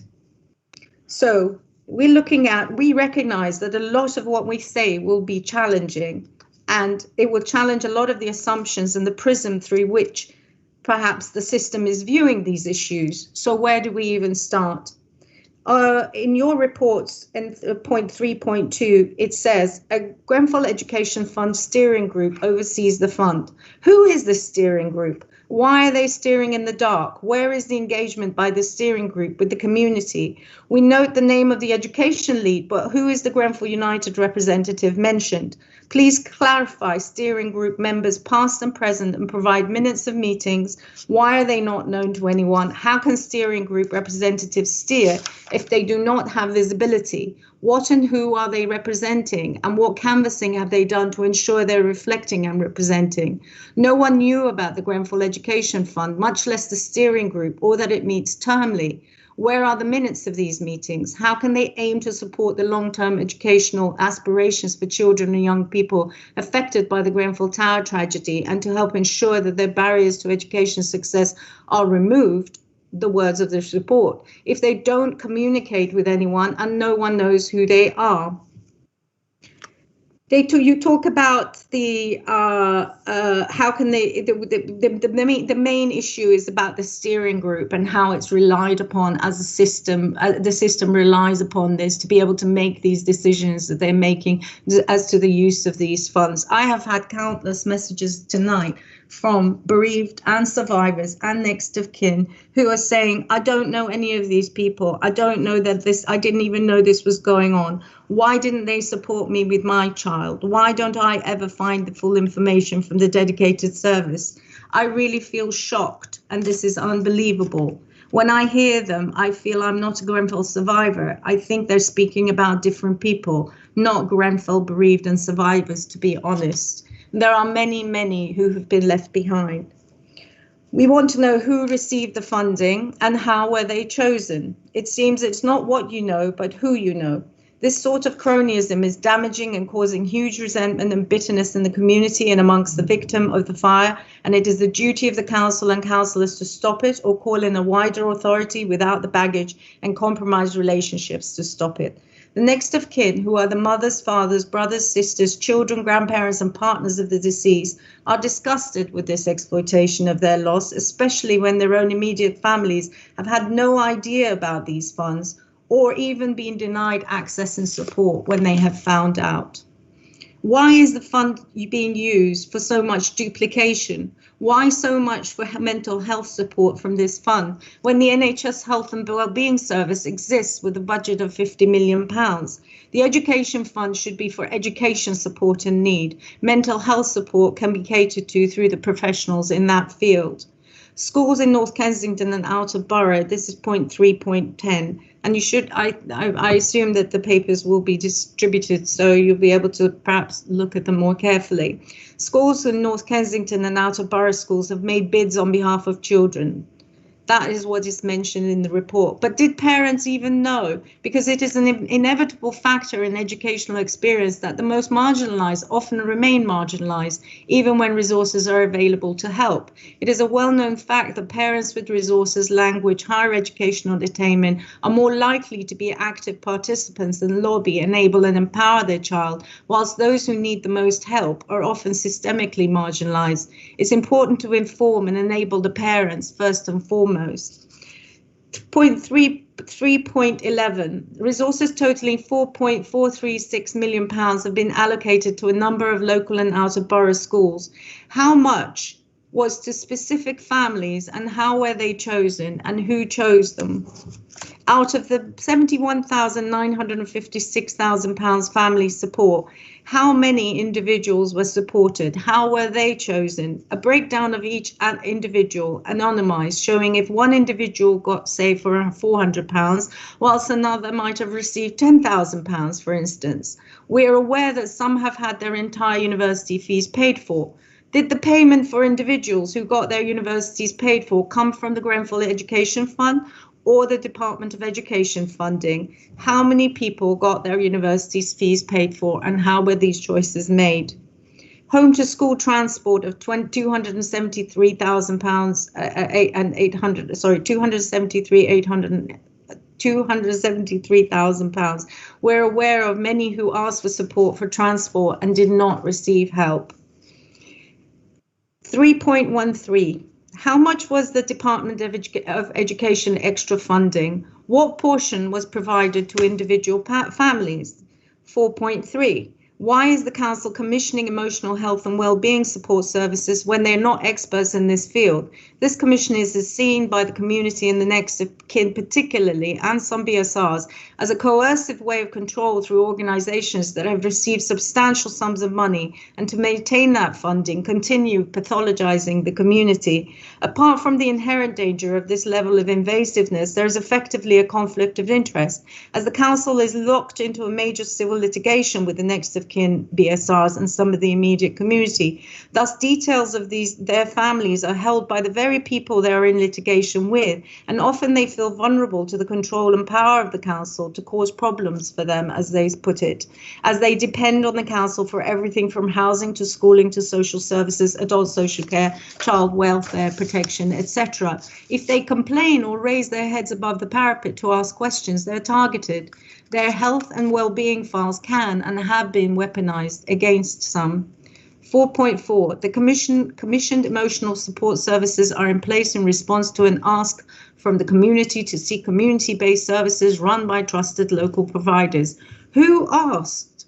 Who was this ask from? These vague statements belie the truth of what is developed. Certain individuals with crony relationships and endorsements between council officers, councillors and preferred groups choose projects, have direct access and influence to the council officers and preferred groups, who hand out millions to trusted local providers. Are they trusted? Who is doing the trusting? 4.5, 4.6, and here's the crux of the matter. Therapy, more therapy, different therapy, with millions handed out to a few organisations. What parents want is educational outcomes, and an education fund should be for education needs. 4.7. The case studies and testimonials are entirely in the control of the trusted local providers commissioned by the council. The power is concentrated in the hands of a few people with links and cronies with no independent approach. This has led to fear in the community, feeling controlled, and a gang culture emerging with millions of pounds of public purse at stake every few months to bid for. 4.8. The system of referrals highlighted. Kimia, if I may step in at this point, I know you have quite a list of very important questions, and I know that many of us on the committee and other residents will also be asking similar questions later. And you yourself will also have an opportunity during the discussion later to come back to many of these questions.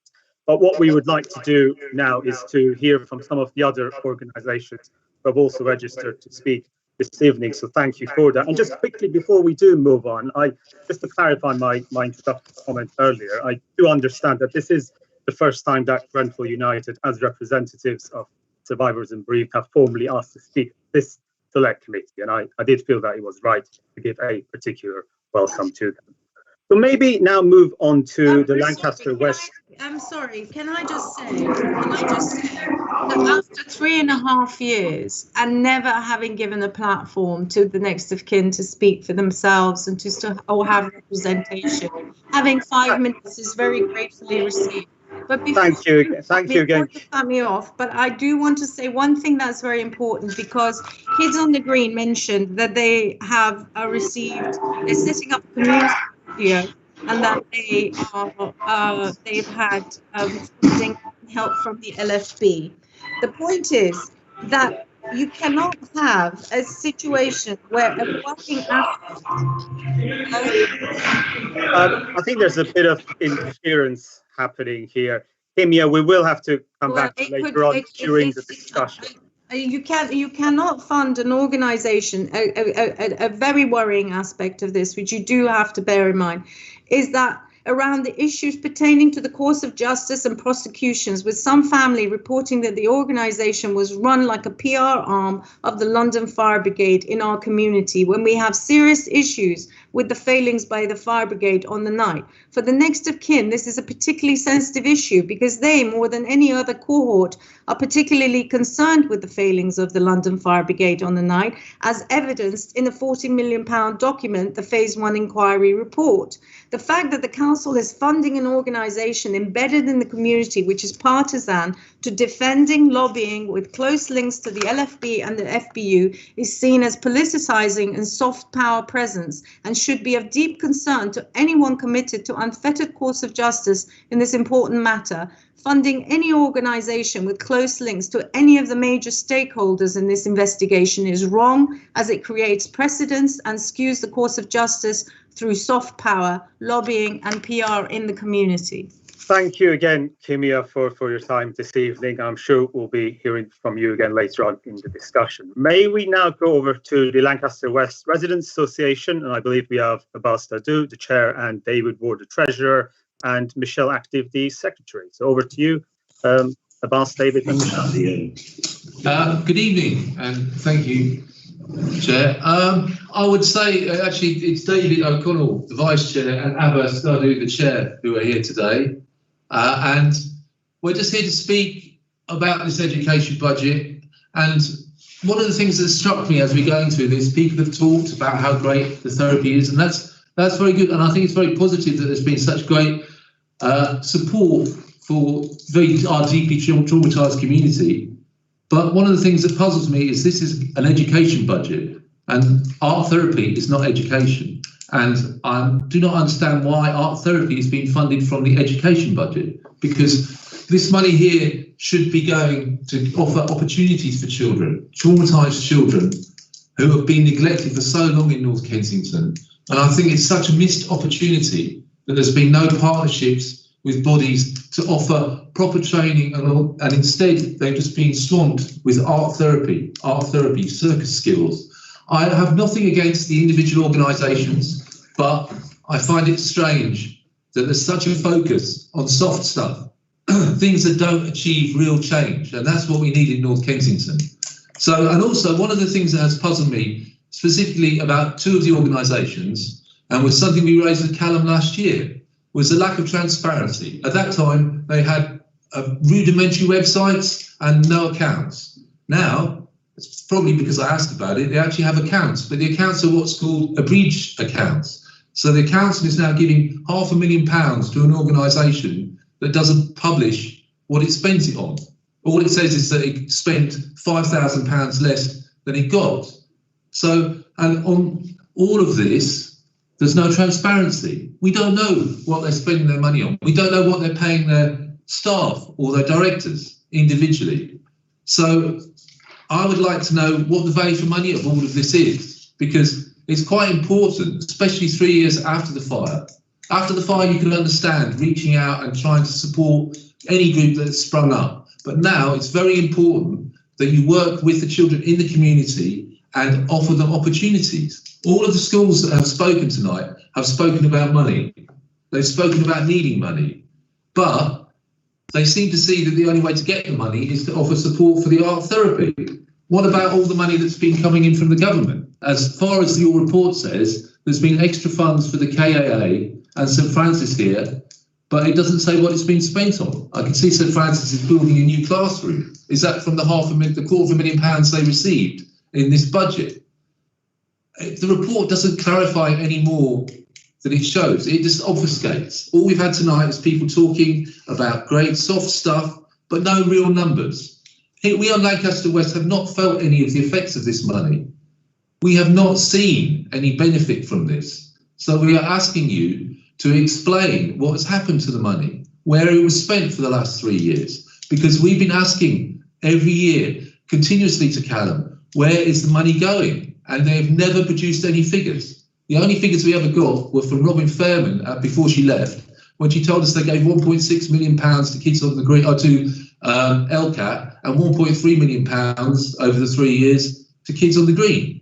And I'm sure that helped them build their wonderful state-of-the-art studio, the one that you still can't book or go to, or the headquarters where no one is allowed to go to. And that brings me to another issue. So all of these organisations have been carrying on helping people in this community. Yet on our estate, the nursery for the after-school club was closed because there was a pandemic and there was a lockdown. So I'd love to know how they are managing to interact with people who are all over the age of 5 all the way through this pandemic.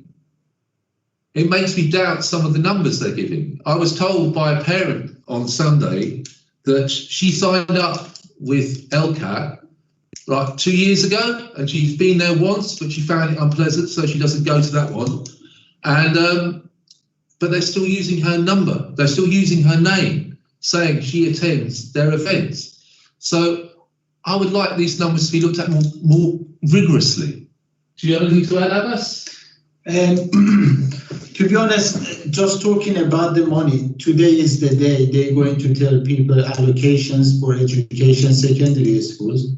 Right now, we're fighting for some residents. They don't want their kids go to KAA for right reasons, nothing to do with KAA. It's just a location next to the tower and the experience they had just living on Langfest or neighboring estates.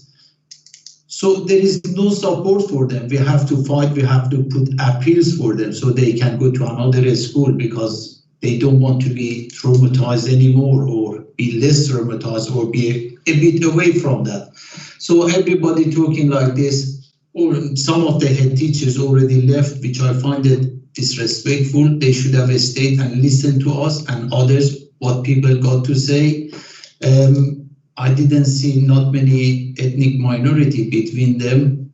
It's not representative of our demographic in the area. I would like to see some other people, different colors, different religion, different things, running some of the schools so they understand our pain and the sorrow we're going through and we've gone through. That's not reflective of us. And beside that, like David said, we haven't seen any of this. Anything been given to anybody, it needs to be advertised to us, to residents, to parents first. So we need to know there is this service there, so we can go ask for that service if somebody has received it. Many of us have children and haven't heard any of these stuff available there, unless you have the connections to use this stuff. That's from me. Thank you very much, David and Abbas, for those questions. I'm sure we'll be getting responses to those later on. Maybe now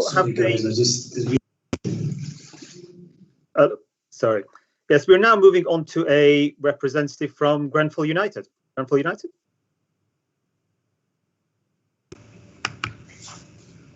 Hi, good evening.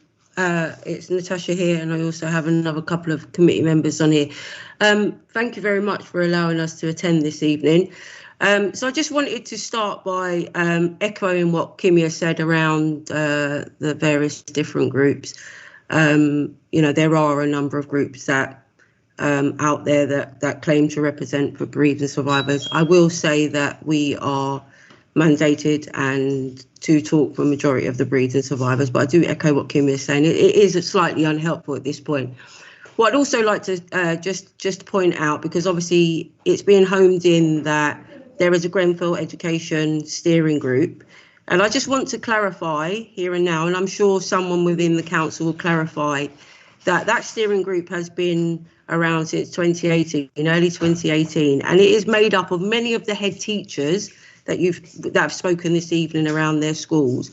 We do have a representative on it, and his name is Tiago, and he was on it because he was a student and is still a student, and therefore could give an insight into young people. He's very young, so therefore that's the reason Tiago was on it.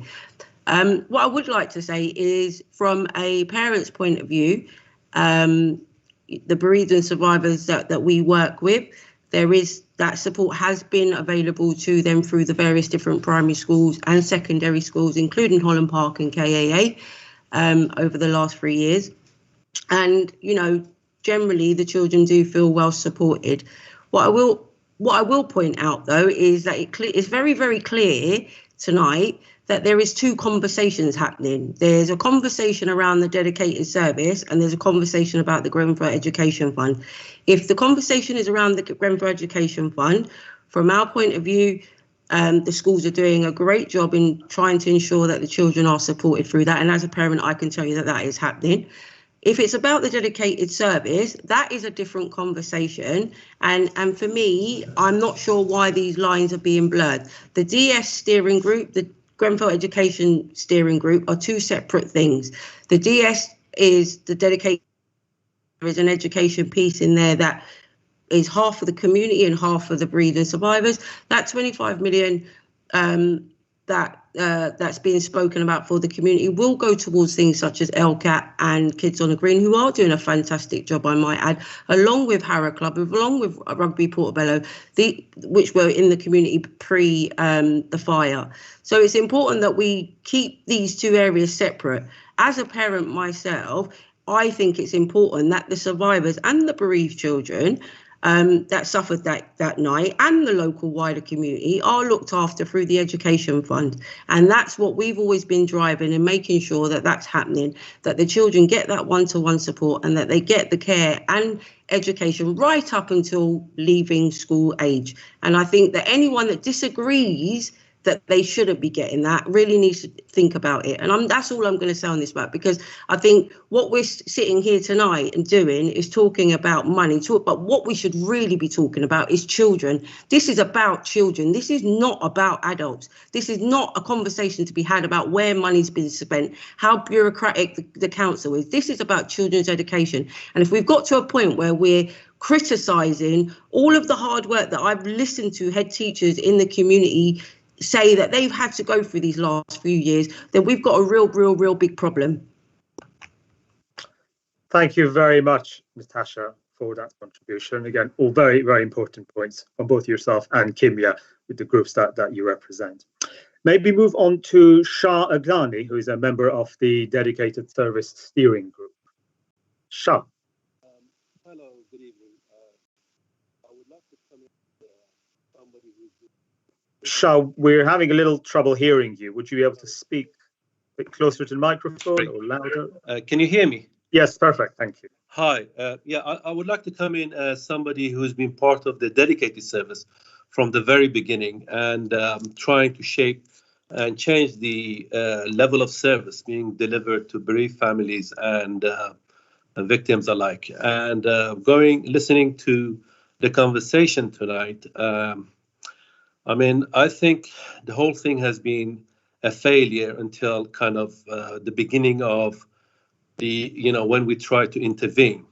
All these, for example, tonight finding out that the Kids on the Green have been getting enough money that to actually have a recording studios or a radio station, and the amount of money they've been receiving has been more than what the bereaved and survivors and the the whole of the group, all of the people who are being covered by the steering group in next 2 years. It's just disturbing. As usual, we are the ones who are in the dark while there are groups and things just, fighting over money. And, tonight is the first night I've heard about Grenfell Education Fund. Although we've been working with Callum and within the steering group to kind of make more helps available for the families. Now, I'm talking about the families who were right at the heart of this, whose children were affected, who they were, their lives have been torn apart, and looking from outside, I don't see anyone kind of defending the or kind of fighting for the interests of these individuals, families, and children. Yes, it is about. I'm afraid it has become about resources and services available. And as David have mentioned from Lancaster West Estate, things like art therapy and therapy is to do with NHS. I don't know why it should come out of education fund. And where we directed whatever little funds we had control over to the families to kind of help their children, we had the highest kind of appreciation and acceptance from the families. And where kind of the funds were sourced out to kind of outside companies and agencies to deliver services, it's been nothing but waste of funds. So please, my request is, as part of a member of a steering group, to have a meeting with whoever is managing this Grenfell Education Funds to see what is possible for the bereaved families and survivors, and why is it that the money is being wasted in such ways, in these ways. So please, let's have that that meeting as soon as possible. Thank you. Thank you very much, Sean. I'm sure lead member and officers will be following up on that specific request. Maybe finally move on to Grenfell Speaks. I understand you have a representative from Grenfell Speaks.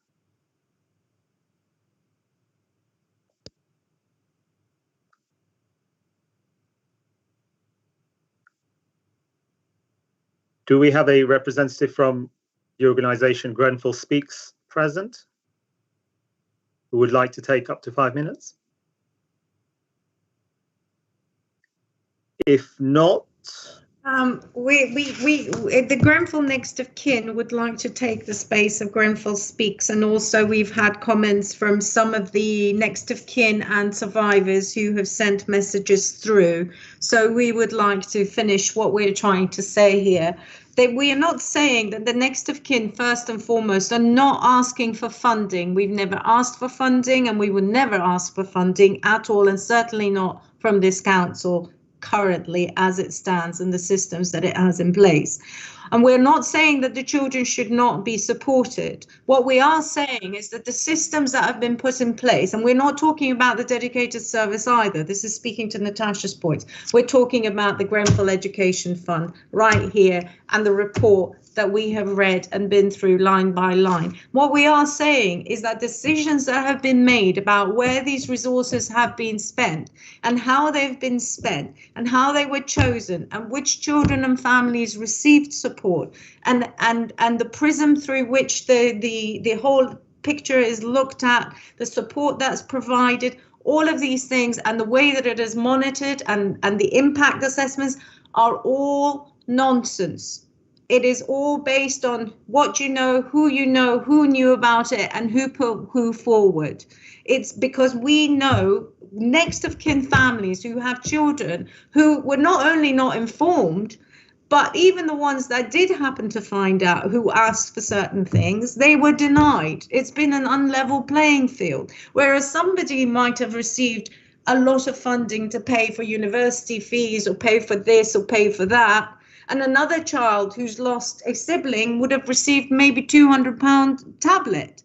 but they're all listed as 100. What's the figure that they give? 160 children or something like that. It says at one point have received support. But what there isn't, because it's all hidden, is how this support was actually provided, and was it equal? Did people know about it? Was it transparent? Did everyone have the ability to access it on an equal footing and be assessed by independent system rather than this crony system that seems to have sparked up? And when Lancaster West talk about their side of the money, sorry. no, I'm taking their 5 minutes. I don't think I've had 5 minutes, Councillor. I don't think so. You've had already 15 minutes and it's not fair. We have lots of groups here and it's not fair to them. We want them to be able to ask questions. We want to respond to them. And I think we've given you way over 10 minutes. I appreciate what you said. It's very important. Well, you know what? I'll go back and time it on YouTube, but I think I was taking the 5 minutes from Grenfell Speaks. Well, I don't think I just spoke. As the chair, I'd like to say that we're going to move on. I'm sorry, but Yeah, we've had, we have lots of groups. You've heard what you said. And thank you very much. But to the lead member of the working group, I really think it's time to move on. It's not fair to all the other stakeholders. Thank you very much for your comments. Thank you, Kimia, and thank you, Councillor Evans, for your intervention. We will move straight on to questions. And what I will do is I will first start taking questions from members of the committee, of the Select Committee, followed by any other councillors who are attending, and last but certainly not least, other individuals present, members of the public, and indeed other speakers this evening who I know have many questions, who they will wish to direct to the lead member and officers. If I can start with the first question, and this is a question to the head teachers present. I'm happy for any of them to take the question, or they may wish to share it amongst themselves. How do you in your schools measure the impact of the various interventions that are being funded by the Grenfell Education Fund on your pupils? How do you measure that impact? How do you know if it's been successful or otherwise? Would one of the head teachers like to take that?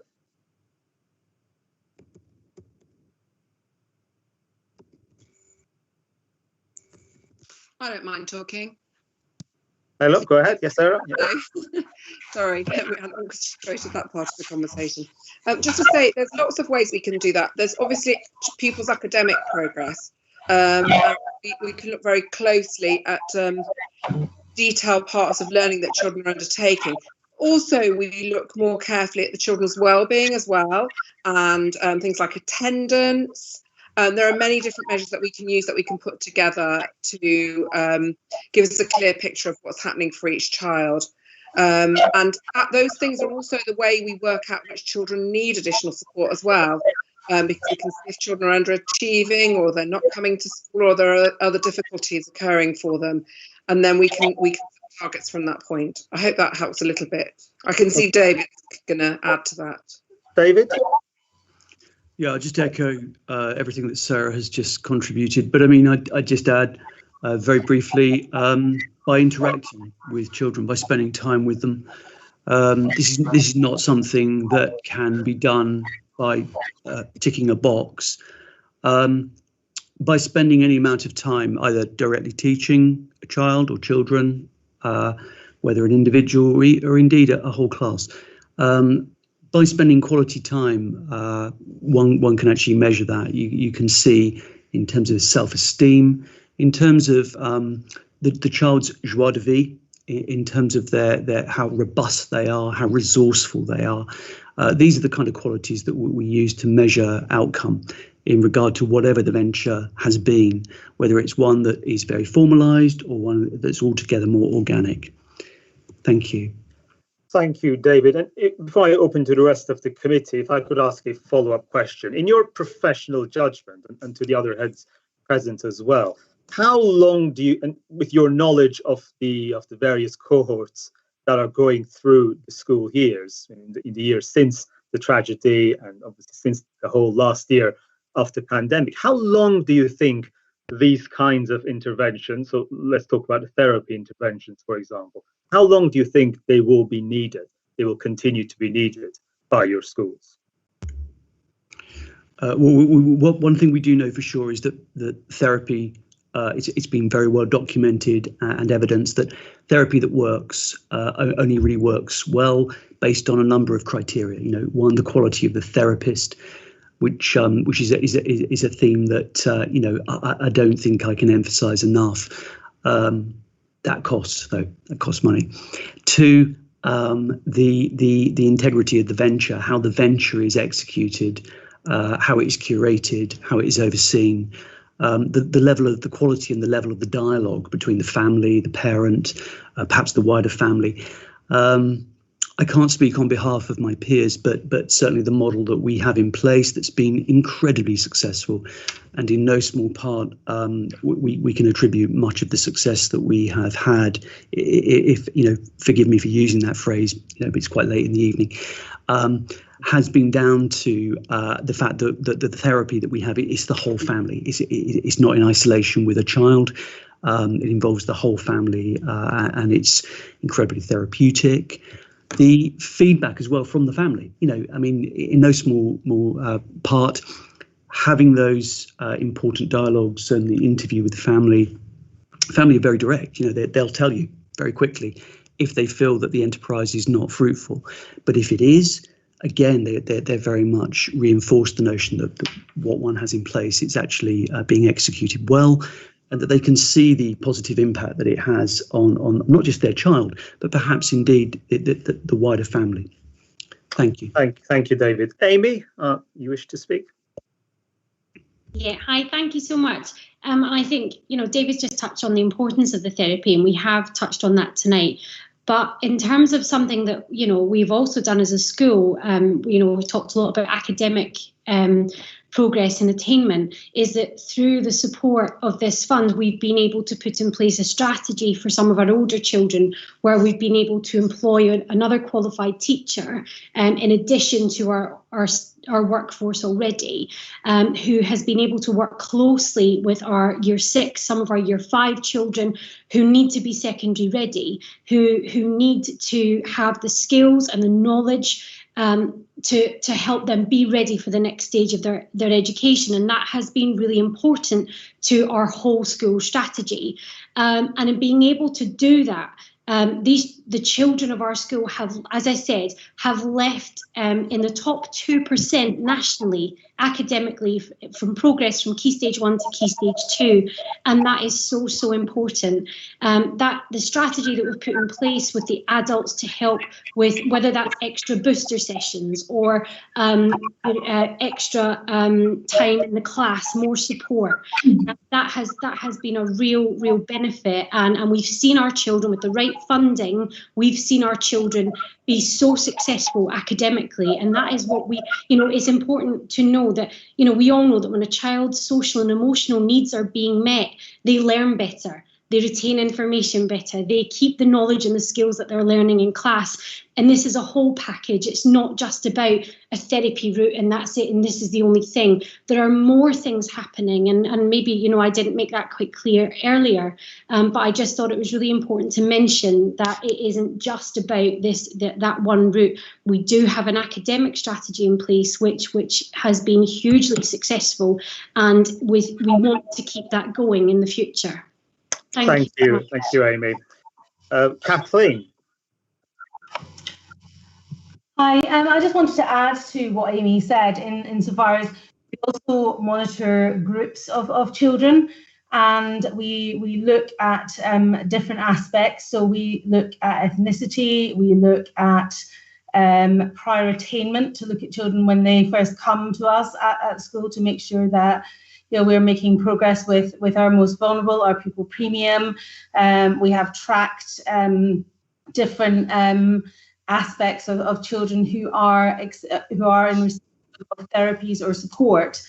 And I think another important point to make is that we track them on a 6-weekly basis. So we review it after 6 weeks. And if that particular intervention isn't working, then we make adjustments. So it's not just about allowing interventions just to run without success. So we're very careful about making sure that on a 6-week basis, and if need be, you know, if it continues on a 12-week basis, that we're actually really measuring the impact it's having upon education outcomes. And as schools, you know, we are very accountable for educational outcomes at all stages in the school. I only know about primary school, but in terms of key flag points that, you know, we have to reach, or thresholds we have to reach.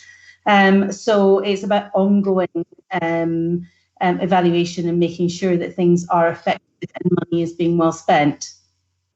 Thanks, Kathy. Before I call on Susan Rudnick to speak, can I just invite other members of the committee who have questions to raise their hands, and we'll come to you next. Susan. Hi. Yeah, just to sort of echo this sort of the need for sort of holistic kind of understanding of children, and that, you know, as was said, that, you know, they learn better when other social emotional needs are met.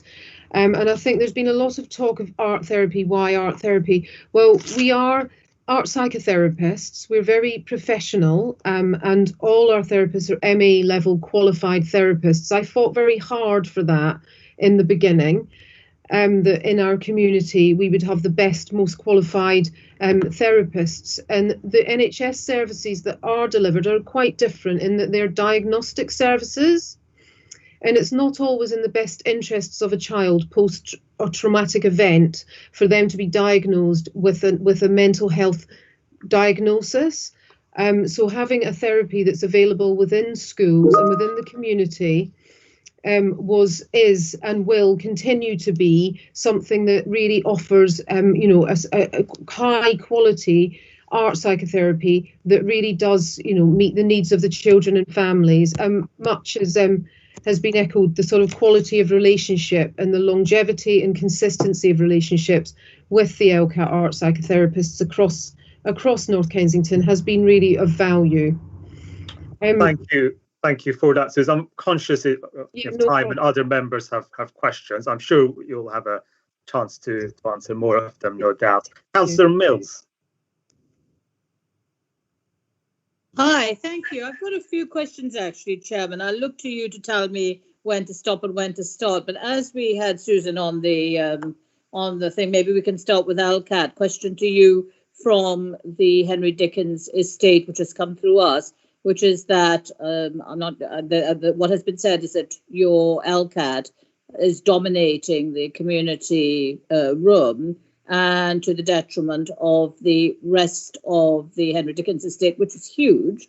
And why have you been given access to that room entirely and nobody else seems to be able to get access? So I'm asking that question on her behalf if she can't join.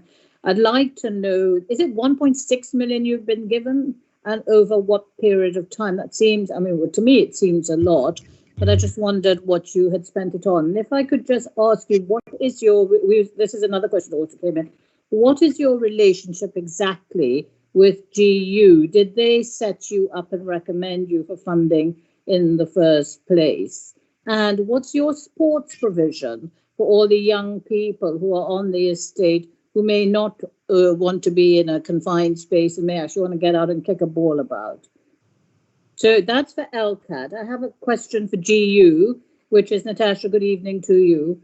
I want to know how much money, another question's come in, how much money has GU received from the very start from Kensington and Chelsea, and how much did you get from this fund? I will declare, of course, that I do know Tiago and his family. And then for the teachers, you say that I don't understand how the money, still don't understand how the money got. Councillor Mills, if I can just interrupt, I'm conscious it's quite a lot of questions, and just for making it easier for everyone to follow, shall we start with the questions to LCAT first? Okay, that's fine, and then I can put my question to the teachers as the third. Thank you, LCAT. Thank you. My other co-director Lucy Knight's here as well, so she may also be able to answer some things if I if I don't pick up on them properly. So in terms of access to the space, I mean, this has always been an available space for everybody to use in the community, and we have dedicated times when that is possible. We work quite closely with other groups, so that's how it is at the moment. In terms of sort of funding that you raised an issue, I'm not quite sure what that amounts to, because I don't think it's as much as that, but it's over the last sort of three and a half years. And just to kind of ensure that you understand how that money's been spent, we have developed services throughout the schools, which is obviously, 14 different schools. We are a service to the wider community. We don't share details, but there are others that we work with in terms of bereaved and survivors, etc. But it is, we don't share specifics, and we've been very clear about that from the start, that what we report is, the service users and the wider community. With respect, it's public money. I don't understand what you mean by you don't share specifics. We understand the data protection around children, but your accounts for public money need to be produced and need to be scrutinized. Yes. So can you send those to us, please? Yes, but what I meant was, can I just clarify, please? What I meant was that we have in terms of who we work with, we don't say whether someone's bereaved or a survivor, because that's not necessarily in the best interest, but we work with a wider community and we've got an open access. I can't remember what the other question was now. The question was, what's your relationship with GU over 3.5 years? Were you recommended by GU to be the ones who set up the art therapy program? That's been a question that has come in.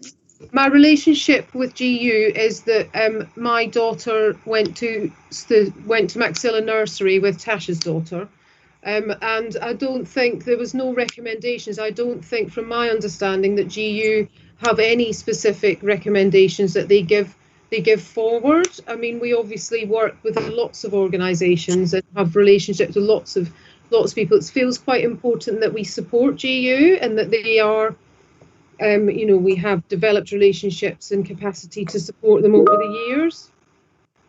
Well, thank you. We look forward to seeing your accounts and also the relationship you have with Jill Brown and the residents of the HDE on how they can access the community centre. Yes, thank you. Aware. Thank you. I don't know if Lucy's got anything to add. She might have put it in comments. Thank you. I can add if you want to. Do you want me to add anything?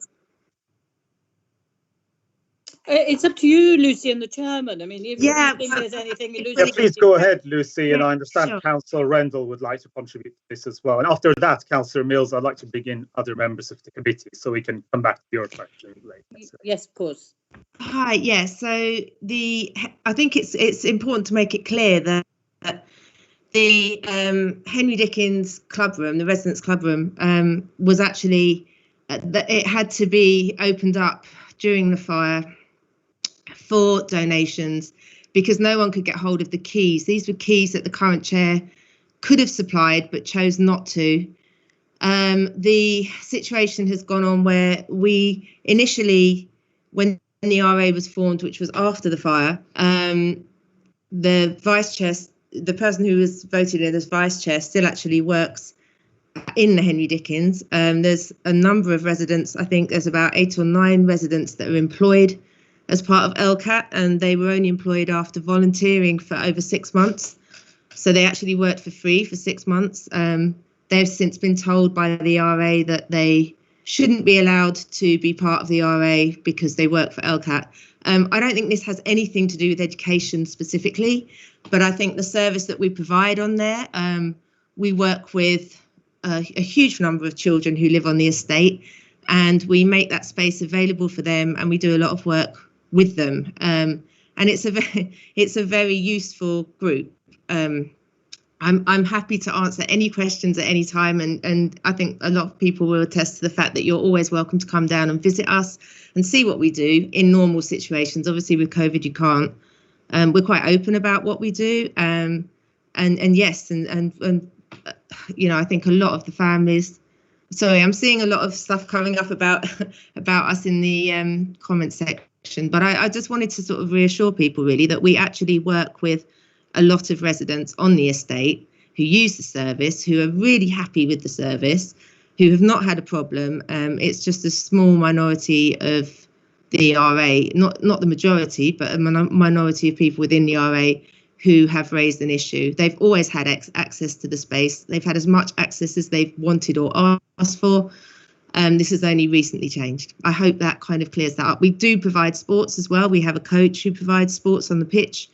And we've done that throughout COVID as much as the regulations would allow. We've done tennis, we've done basketball, all things that have been really important in terms of the kids' health, because as you know, many of them don't have their own gardens, and that having that space where they can come out and use and have that kind of support, both with their physical well-being as well as we also feed them. So we do healthy lunches that we get them involved in cooking with. And we've still been doing that throughout lockdown, providing packs to, hundreds and hundreds of packs we do every week. So, yeah, anything. That's great news, because I'm conscious that others want to speak. But yes, you at one point in time tell us about the 1.6 or 1.3 million, the two figures were bandied around. Yeah, I'm not sure. You and sure. Kids on the Green, but perhaps you can Sure send the detail of that back to us. Yeah, I couldn't answer them off the top because they don't sound right to me either. And I work quite closely with the accounts. So I'm happy to look in and feed back. That's not a problem at all. Thank you very much, Lucy. I'm sure we would certainly value a visit when we do get back to normal times someday.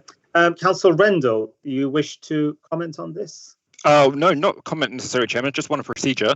I just want to take your leave of something. I'd just like to say that, as I understand, the point of this committee is to hold me accountable and the officers, not to hold LCAT and Grenfell United and other bodies here accountable and scrutinise them. The purpose of this committee is, to hold me and the officers accountable. So if there are any questions of, a nature such as that, I suggest coming through myself instead of having some members of the community who are not necessarily contributing to children's education, not necessarily to be, held under the spotlight in the way they are. Well, thank you very much, Councillor Rendell. You're of course correct that it is yourself and your fellow lead members and officers that are here to be held accountable. But of course, we do have several representatives from a variety of schools and community organisations here, and their input is very much valued. But you are correct to point out that they are not here to be scrutinised. But we do have good questions, and their input is hugely valued for the purpose of our recommendation. Thank you. Far be it from me to argue with two recently elected members who may not understand overview and scrutiny, but that is not correct.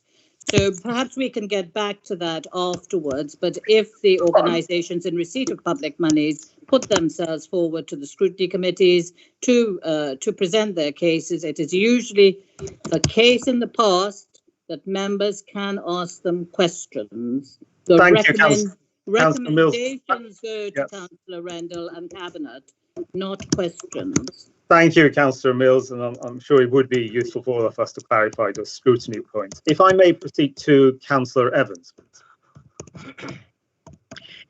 Yes, thank you very much, Councillor Adorian. What's clear is that all the people who spoke care very much about the community.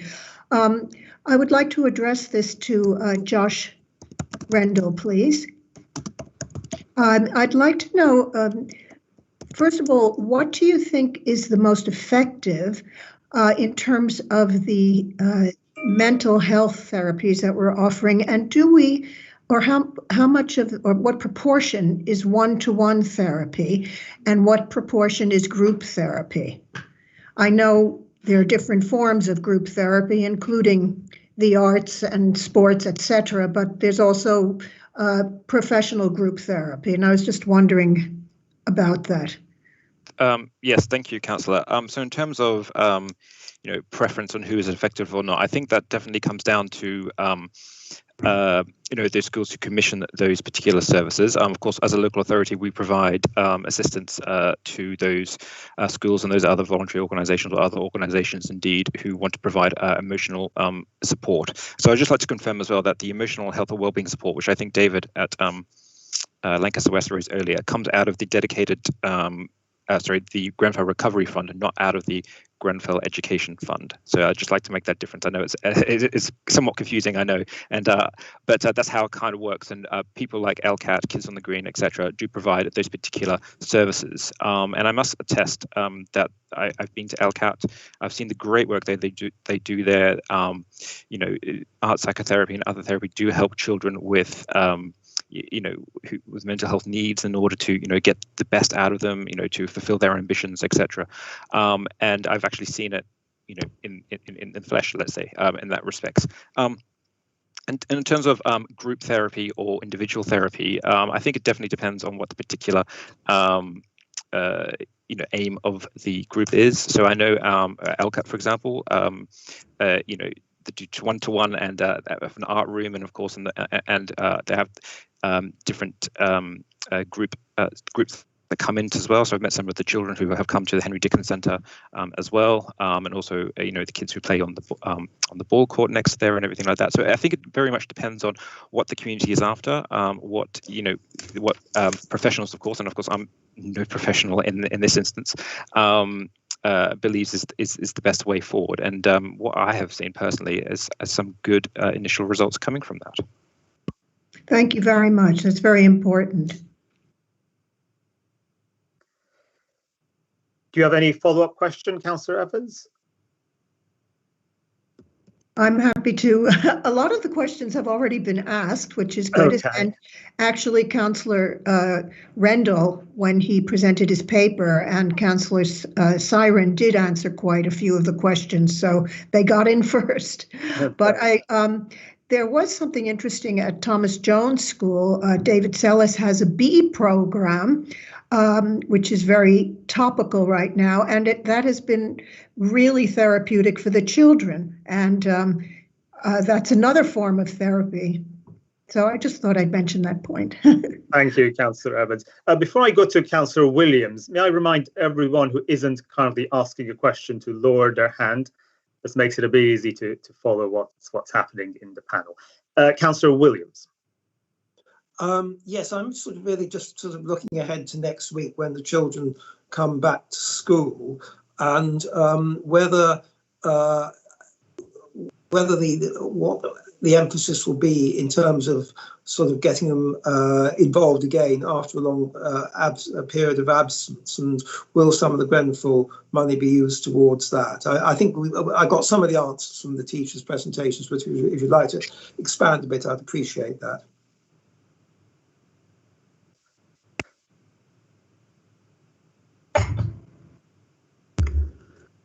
Yeah, I'm happy to say something. Yeah, I mean, there won't be any additional monies at Thomas Jones. Everything that we do is independent. It'll be about routine, high aspirations. It'll be about recalibration. It'll be about a lot of warmth, a lot of encouragement, and crudely, it'll be about sharing with the children that they're very special in the nicest possible sense, and that we will be their strongest advocate alongside their parents, but that they will very quickly step up and be their own strongest advocate, and that we will ensure that the learning is of a very high standard, that it's stimulating and interactive, and that there's a very strong sense of accountability. I mean, crudely, to use a phrase we use a great deal, it will be, Charles, as best I can, exacting, with a smile and a great deal of warmth. Thank you, David. Ian Heggs, would you like to comment?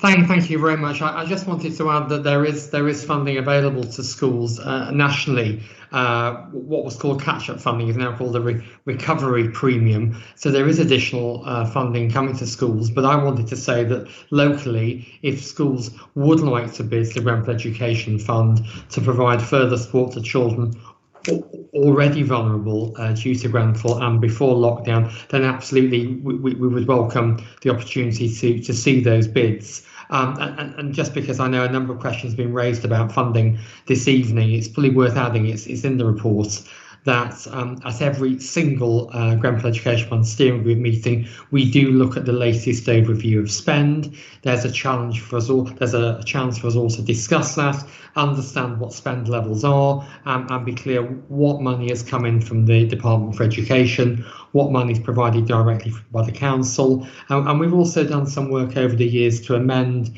the criteria and the amounts to bid for. But increasingly over the past year, we have been able to support bids for individual families for tuition as well. Thank you.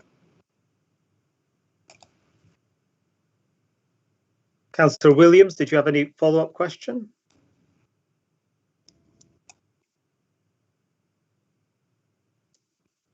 No, in which case we go to Councillor Blakeman. Yeah, thank you, Vice Chair.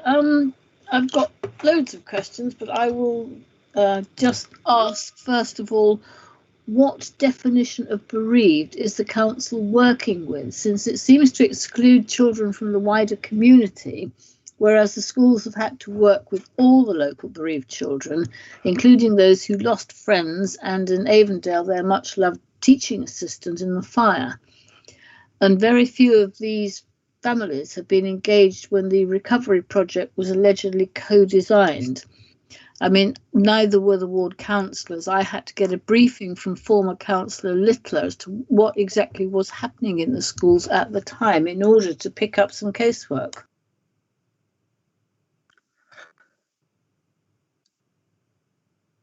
Is that a question directed to officers? Would officers like to respond to that? Councillor Durin, I think that's one for, Ian. Sorry. Yes, I was going to say that's probably one for you, Ian. Yes, thank you. I'm happy to comment on that. So I think it's worth saying that the Grenfell Education Fund was always intended and does indeed support bereaved children, young survivors, and the wider community of children affected by Grenfell. So in terms of the tracking work that we do jointly with the dedicated service, that might number at any one time over 300 children, young people and young adults across 40 schools and educational settings. Some of them, as we mentioned now, in post-16 education and the college. And it's worth saying that we do work closely with the dedicated service where there might be a particular need for tuition or individual support for a family, and we try and enable that through the Grenfell Education Fund as well. So in summary, sometimes the support comes through the school, where the school is bidding on behalf, applying rather on behalf of a group of children, and sometimes where the family would like this individual tuition and support, perhaps not through the school, we can enable that as well, often working in partnership with the dedicated service. Thank you. Yes, except that when I had some complaints from genuinely bereaved children that they were denied both transport and tutoring.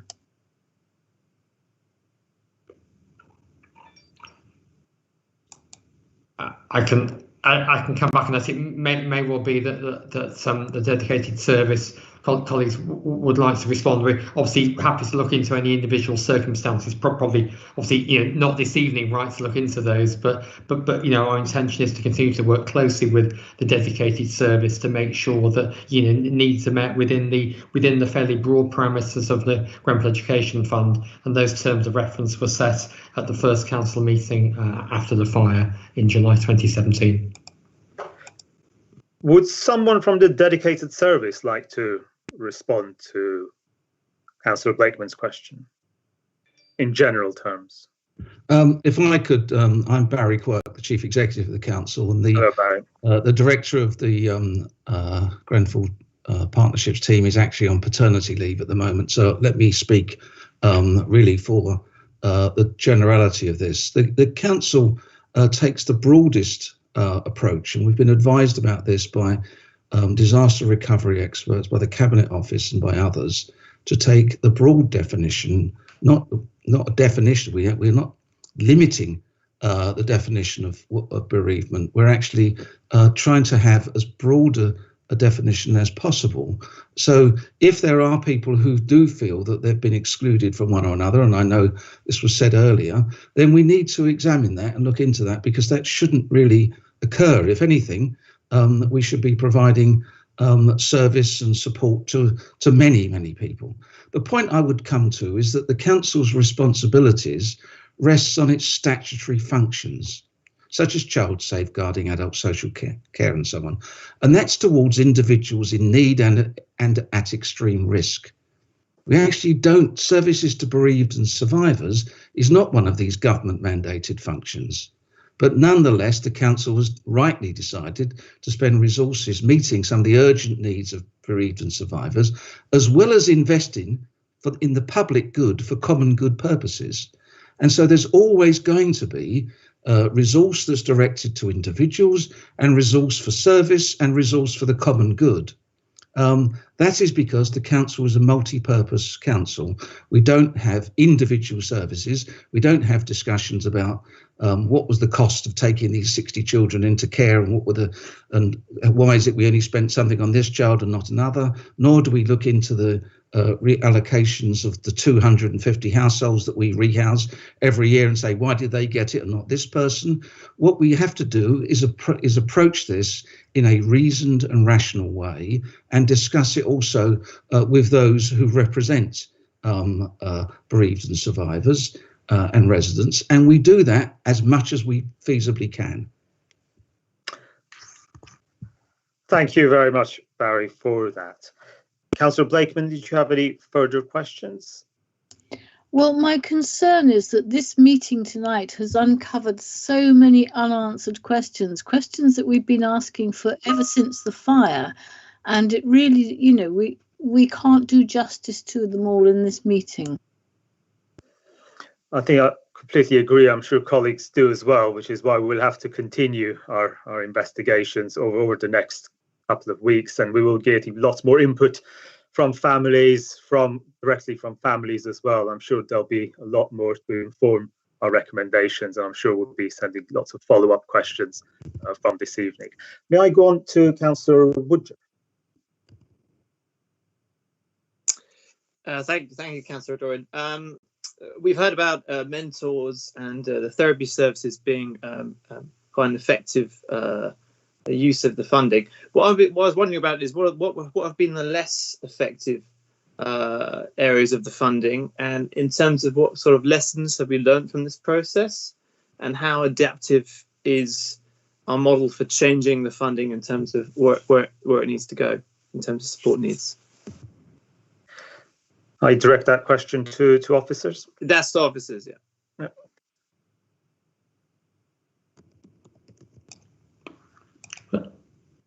If I could say, it's Barry Quirk here again. I think that the delivery of the services, the support that's given, has been devised and designed jointly with those bereaved and survivors. And the issues for us is how we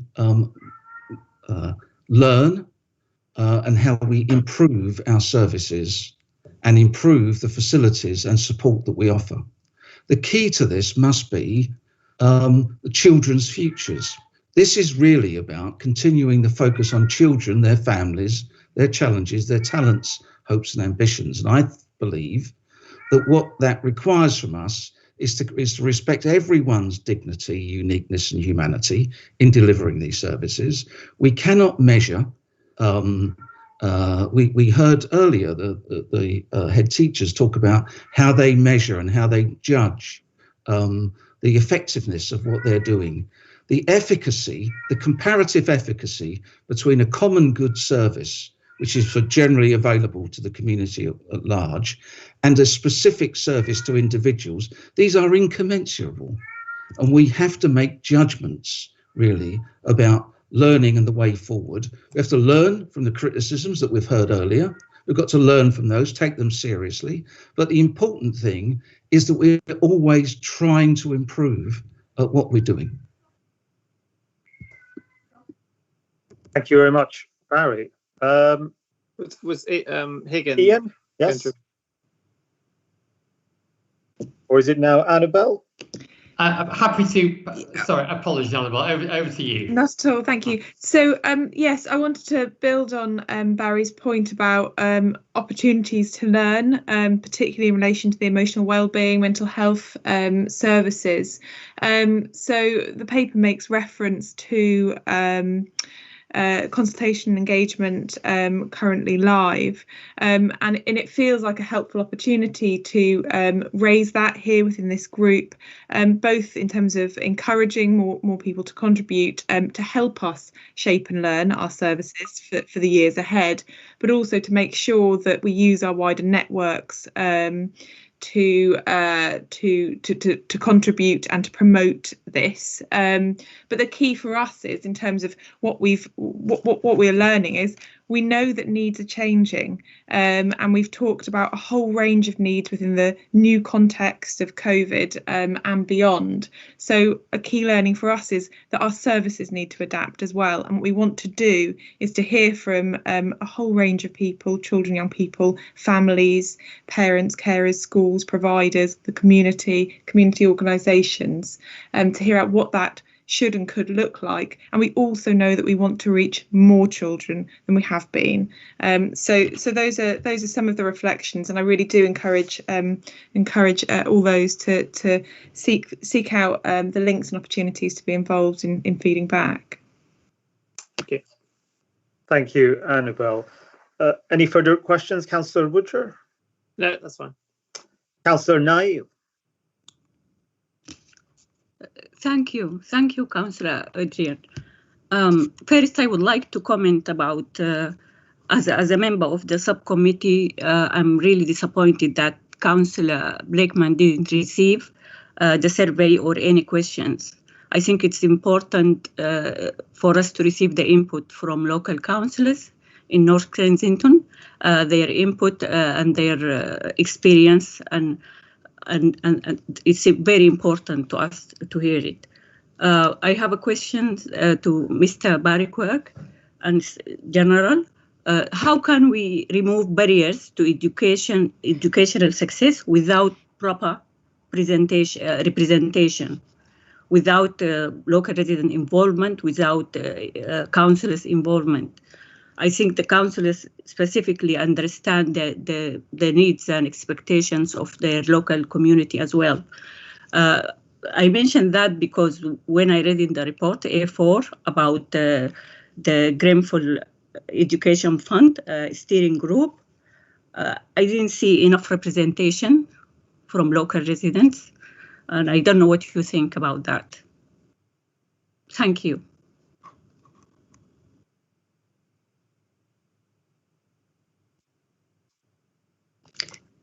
Sorry, Chair, could I just mention something, please? We have a confirmation from the officers that Councillor Blakeman on the 19th of February did receive the survey for councillors in North Kensington wards on the education support provided by the council to students affected by the Grenfell tragedy. Thank you, Councillor Evans. I'm sure we can recirculate that. It'll be a good reminder. Exactly. Maybe the officer, Paula Prent, she's now on the call. She can just shoot it over to Councillor Blakeman, and perhaps Councillor Niall would like one as well. But I see that she was. Evans, what Councillor Blakeman said was that she received the questionnaire. We all did, but the questionnaire is not specific that North Ken councillors may recite what their experiences are. I think we must be careful to make sure we are getting accuracy in these things, please. That is what Councillor Blakeman said, and Councillor Nile. And I also say that I received the questionnaire, but it is not specific that I can send in my own stories or versions of events as from a councillor's point of view. So can we clear up what it is, please, Councillor Durian? It is exactly as you described, Councillor Mills. I was of the understanding that it had been circulated to North Kensington councillors, but if that hasn't happened, then we'll make sure that happens immediately after this meeting. It is an important part of getting input from North Kensington councillors. It will have to be done. If I may return to Councillor Niall's question, I believe she was directing it to Barry Quirk. Barry. Yes, thank you very much, and thank you, Councillor. I do think it's really crucial that we have varied input into all of our deliberations as a council. And of course, elected councillors have a privileged position in that they are ultimate decision makers on the council as a corporate body. And they hold those who have executive responsibility, including myself, to account in public meetings. And so it's really important that we make sure that our councillors have the ability to do that, the capability to do that, and the opportunity of doing it in relevant meetings. However, we only have 3 councillors for every ward, and there'll be 10,000 residents in every ward. And the important thing is that we also draw on the views of people who are representative as well of all of the diverse communities that we have in Kensington and Chelsea, and make sure that decisions are made that are responsive to and that actually are generated by local communities, notwithstanding the fact that communities will differ one to another, as do people within a community differ one to another in respect of what's their priority and so on. The important thing about this conversation is that it's about children's future, and what is it that we can do to make sure that the children who suffered this dreadful experience, that the children who suffered this, whether they're bereaved or survivors, or they, as someone said earlier in relation to their own child, watched this from a distance and was viscerally impacted by this, that we make sure that their life chances, their educational and their learning, but also their emotional connections, all of those things are supported by the council. And I think that that's what we should be focusing on, not who sent what email to who when. I did. I'm trying to. Thank you, Barry. I believe there's an echo in the background. If you could please mute your microphones if you're not speaking. Thank you. Councillor Niall, did you have any further questions? No, thank you. It's just my comment because Okay, of when I look in, because they're about to end. It's about to come to an end, so let me do that. Thank you. Sorry. Councillor Adrian. Thank you. Thank you, Councillor Niall. Councillor Mills. Councillor Mills, do you have a question? Your hand is up. Yep. Yes, thank you. It's a question really for the head teachers, if I may, if they're still on. And it is around actually what Councillor Woodger and indeed Lankwest Estate have been pointing out. And the first thing I'd like to say is how much we all appreciate how much you have been doing.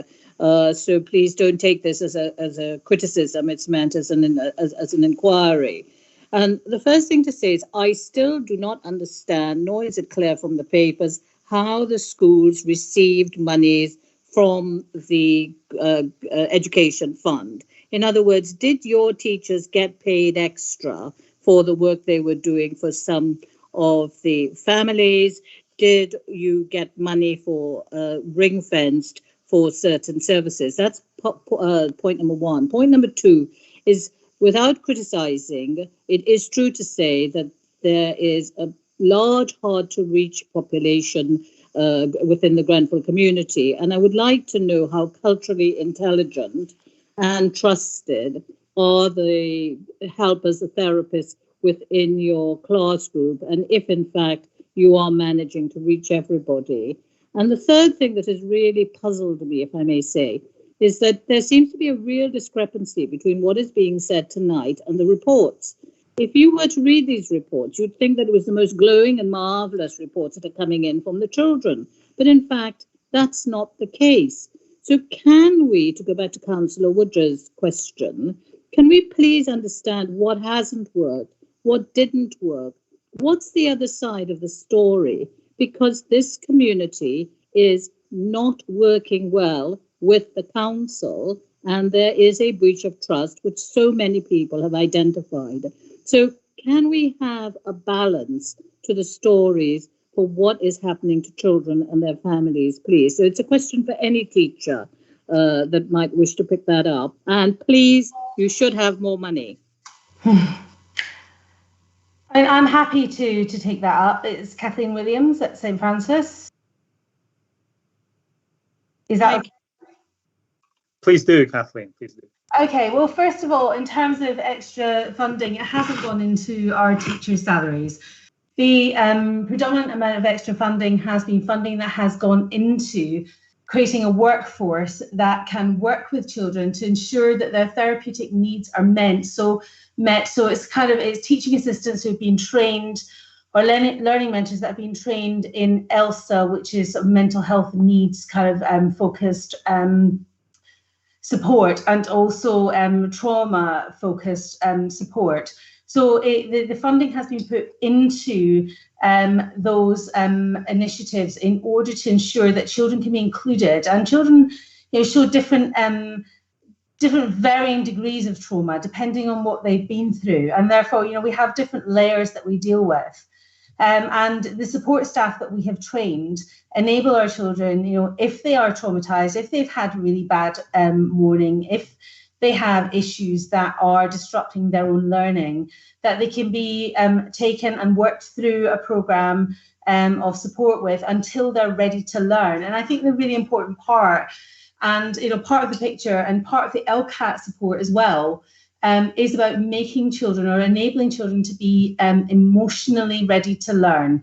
And children who are not emotionally ready to learn, no matter how many times you can give them booster classes or tutoring, if they're not emotionally in that good place to learn, then research shows that they won't learn. And so the money that we have bid for is pretty much predominantly to create workforces in all of our schools that will work with those children at the point of trauma or distress, in order to work with them to be able to rejoin the class. So that is where the majority of the money has gone.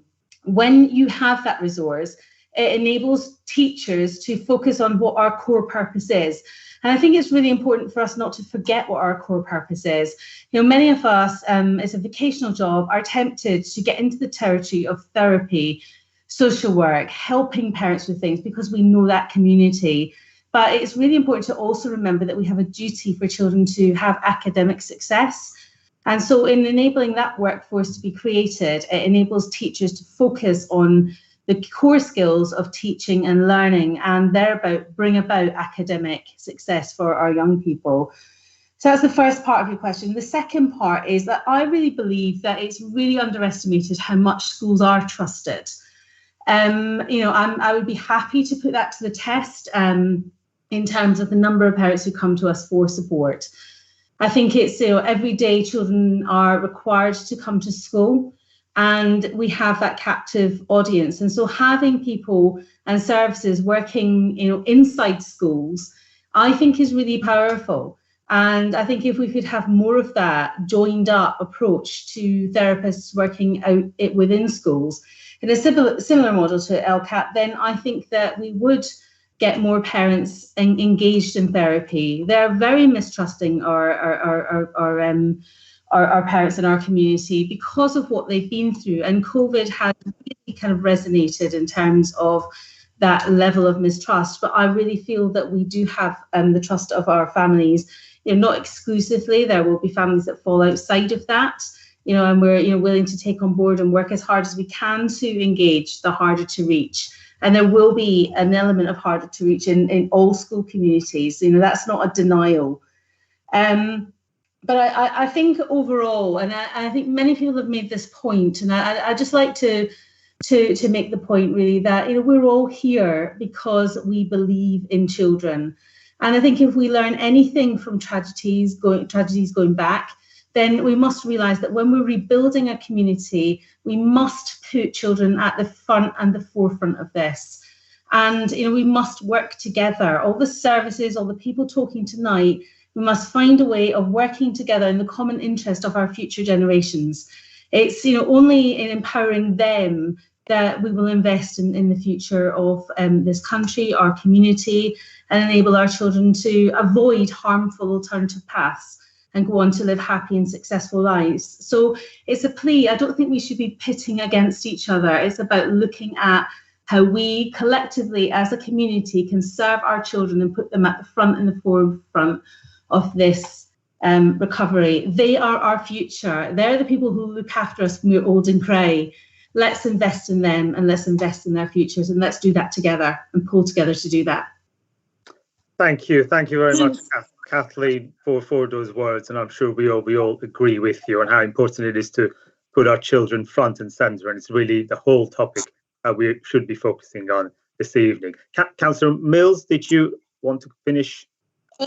Only a very quick one, and Kathleen, as you know, I endorse absolutely everything you say, and I wish we would try and find a way to work together.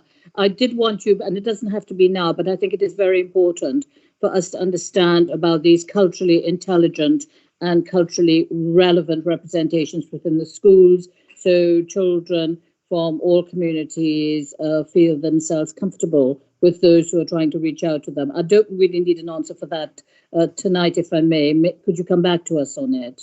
Sure, of course. That's okay with the chairman. Okay. Thank you, Councillor Mills. Councillor Niall. Thank you. I would like to ask Ian Huggs the question about the education offer last year, and you expanded to education for recovery. I would like to know if you have a plan this summer to support the schools more. Yes, I know there is the government fund, education catch-up projects, and schools will get some money, but it might not be sufficient enough. Is there any plan to support the schools with their summer projects, whether it is for academic catch-up or a kind of full range of other services? Thank you. Hi there. Yes, I'm happy to respond to that point. So I think it's worth saying that that there are now a range of funding initiatives that can support schools. We heard last week announcements about summer school programs. Some of this money is going direct to schools. The tuition funding, for example, is slightly different. Schools are invited to apply to an approved set of tuition partners. Schools would have to fund 20% there. So whilst that funding is going direct to schools, or schools can bid, the role of the borough and through the education service is to try and support and advise schools where they would require that advice. Many know exactly what they're doing, and our aim would be perhaps to share good practice in that area. But in addition, as I said earlier, where a school feels on behalf of children affected by Grenfell there is an additional need above and beyond the support that this is coming in terms of additional funding, then we're really happy to look at those bids and to support schools to develop those bids. And through our work at the steering group, our next termly meeting, we're really happy to share practice between schools and hear views about how the fund in the next financial year might best be spent. Thank you. Thank you. Are there any further questions from committee members? I have two questions for officers, but I thought I would give the floor to other councillors if there are any. Councillor Niall, is that an old hand? Yes, sorry. Okay, no worries. Okay, two questions for officers. So it's bearing in mind really what the head teachers have said this evening about their own core duties and responsibilities in terms of teaching and academic success, their vocation effectively. What are the kinds of services that lead members and officers think that the children and young people affected by the tragedy will be needing in this next year, in this year 2020 to 21? And yes, we do again need to talk about the funding. How will those services be funded? And a third kind of add-on question really, can we think of developing some kinds of services that families can access directly outside of the school environment? Those are directed to the lead member and officer. Thank you, Vice Chairman. I can come in and start the conversation on that direction.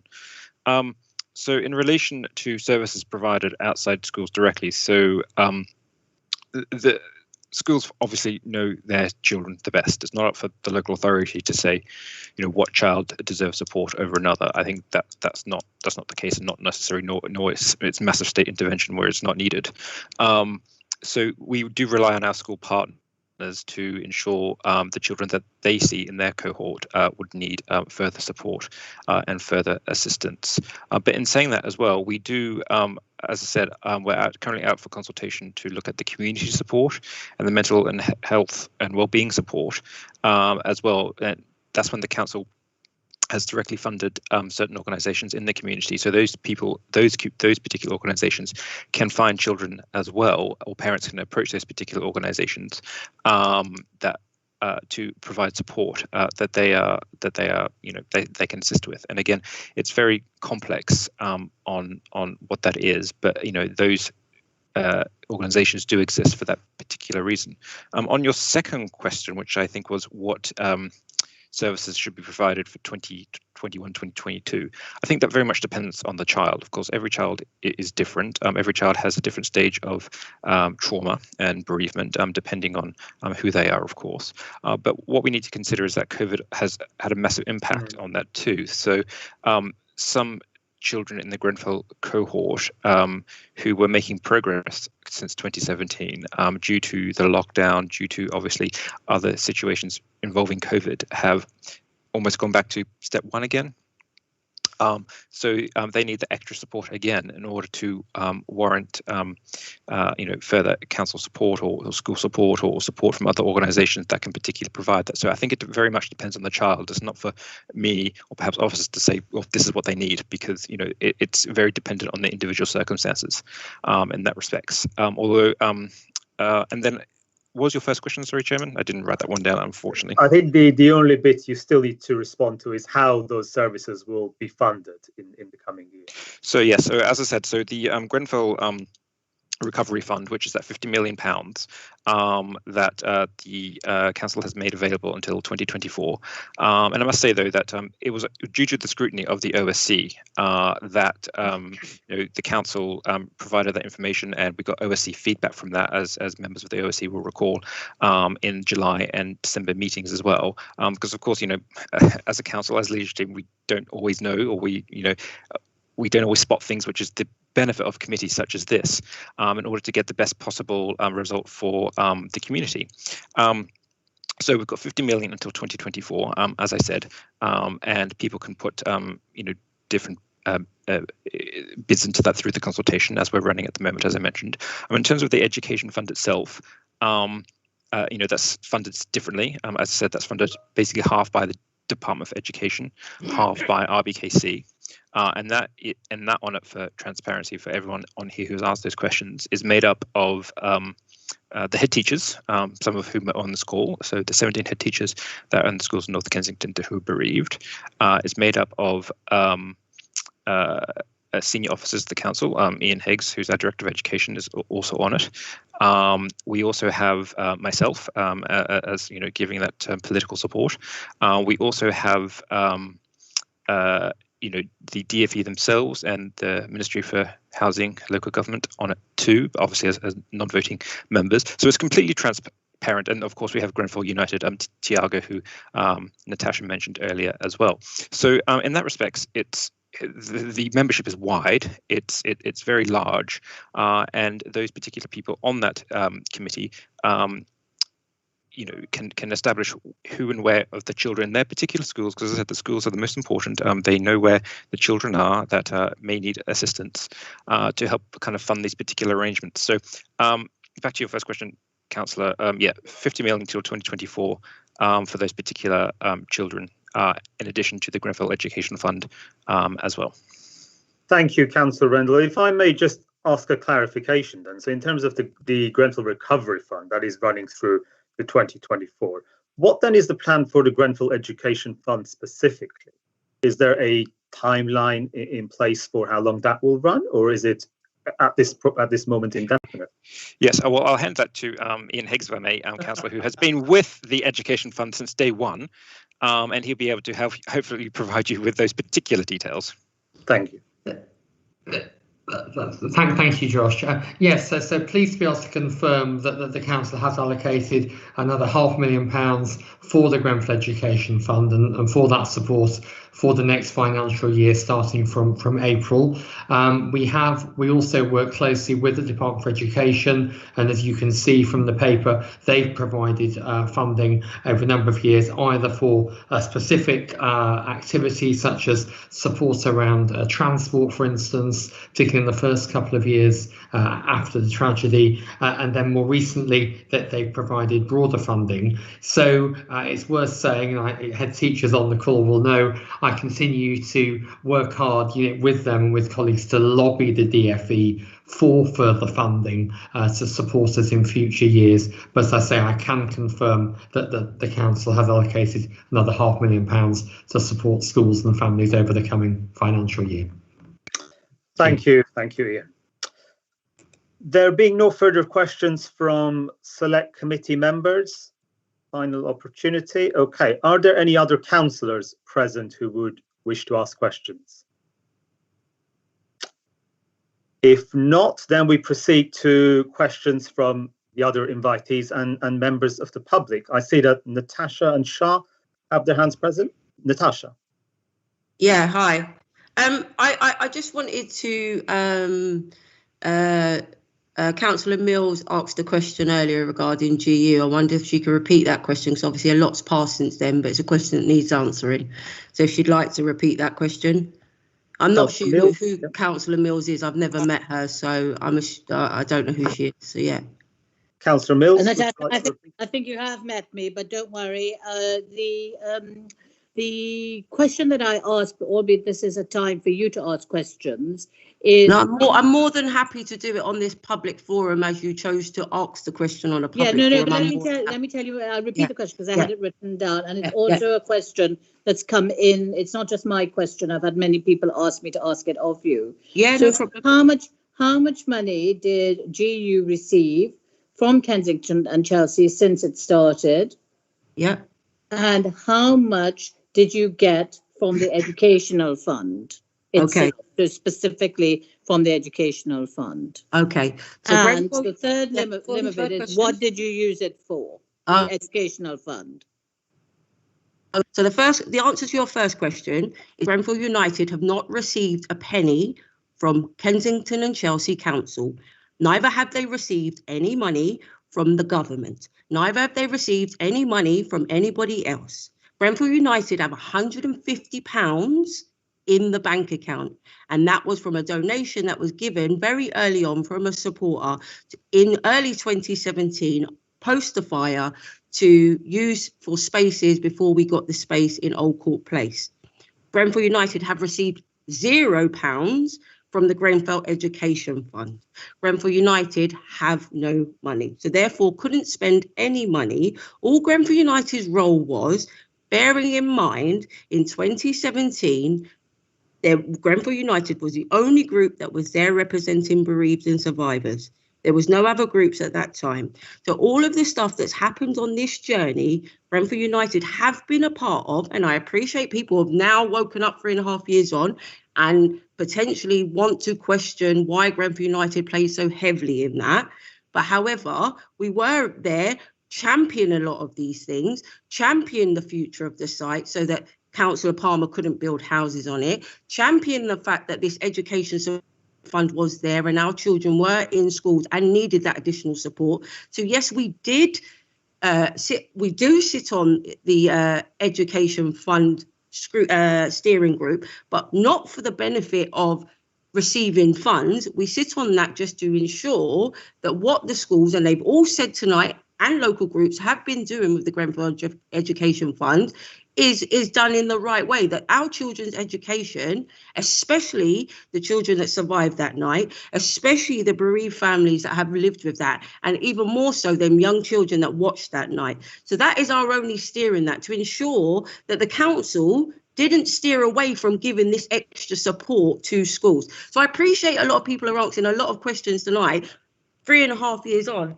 about the Grenfell education support, but the reason it was there was because we ensured that education was a priority for those children.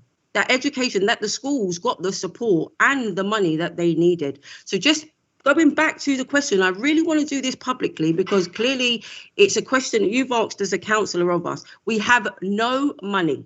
And I'm putting that on the record for everybody that's watching this here today to hear. We have no money. We are funded by no one. Grenfell United Committee do it voluntary. There is no money. We have £150 in our bank account, and I'm more than happy to provide that to anyone. But what I will say, and what I've asked of many others, and obviously LCAT and Kids on the Green are being questioned about the money that they're using to provide services for the community. I will ask the question, what are other organisations, what are other RAs getting, what are other groups out there getting, from who and where their money comes from? But I think it's very, very unfair as a councillor who's not had any involvement with Grenfell United, albeit maybe one meeting, that you feel it's appropriate to come on this public forum and ask the bereaved and survivors a question about money. You're here to scrutinise the council. You're not here to scrutinise myself, LCAP, Kids on the Green, or any other organisation that are doing right by people. You're here to scrutinise your council. That's what you're here to do. And I just wanted to come back on to ensure that your questions were clarified. And if you have any more questions, I'm more than happy, any single councillor on this meeting tonight, to answer those questions. Thank you very much for taking the time to clarify that, Natasha. Natasha, may I ask you if you yourself have any questions you'd like to direct to the lead member and officers present this evening? All I will ask is that, and I've said this from the start, my concern is for the children. I'm not going to get involved in this bickering over adults and who's got the money and who's steering it. As long as the children's support is happening, that's all I care about, because the children are the future. They're the ones that have to live the next 5-10 years as that tower comes down. They're the ones that have to relive it. Tonight's not about adults. Tonight is about children. And for me, it absolutely sickens me that we're questioning how money is spent when it's spent on children. The education steering group, the support, is run by multitude of head teachers in and out of RBKC, because not all children go to school in RBKC. And we're questioning how that money's being spent, rather than saying, here, how much more can we give you to ensure that support goes on? We're here sitting here questioning how it's spent and who spent it and what services are being provided. At the end of the day, the children, and I could tell you for free, my daughter especially, and all the other children that survived that night, went through a trauma that no one, not a single person out there, will ever understand what they went through. So yes, I will continue to champion for the children, and I'll do the same with the health service, and I will do it with every other body that I need to do it, because for me, the children are very, very important, and it's important that they get the best start, bearing in mind it was their education, the children of this community, it was their education that suffered in the aftermath of Grenfell, while adults and everybody else was running around looking for people and trying to find homes for the survivors, and bereaved were looking for their families, and the community were watching what was going on. It was the children that suffered the most. It was the children that suffered the most. So I will not, and I promise you this for free, I will not, as a parent and as someone that lives in this community, see any child in this community's education suffer on the back of other people's greed. I will not have it happen. I really will not have it happen. And it's important that we really, really remember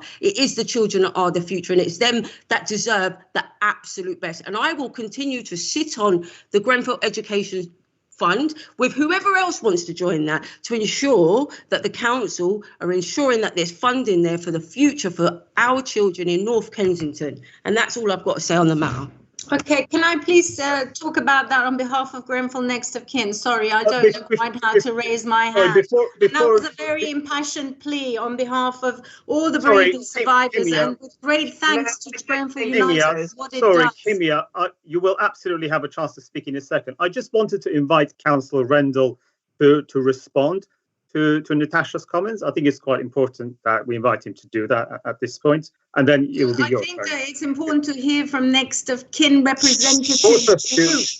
Yes, Kimia, both you will absolutely have a chance to respond as well. I'd just like to invite Councillor Rendell to respond to Natasha's comments. Councillor Rendell. Thank you, Vice Chairman. Yes, I just want to, I'd say, attest and confirm basically what Natasha has said. This meeting is designed to hold me and other officers to account on particular issues. It's not necessary to get into the details of Grenfell United themselves, because that's not what this meeting is for. This committee is not designed or constituted to do that. So I'd just like to, reconfirm what Natasha has said in that particular element. I mean, if you've got a question about particular issues, I'm most happy to come through myself, and then I can answer the best I can, or go away and come back to you and answer as appropriate. Okay.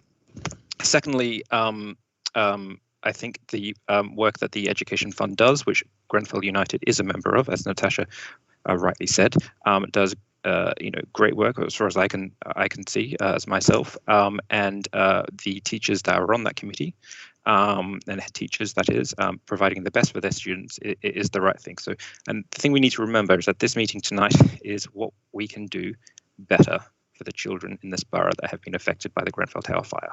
I think that's the main aim of this meeting, and I think slightly we're getting off tangent a bit, if I may say, Mr. Vice Chairman, and we just need to ensure we're on the right track if we want to really get the best results for our children. Thank you very much, Councillor Rendell. Before I return to you, Kimmy, I know that Shah has had his hand up for a while. So Shah, you have a question?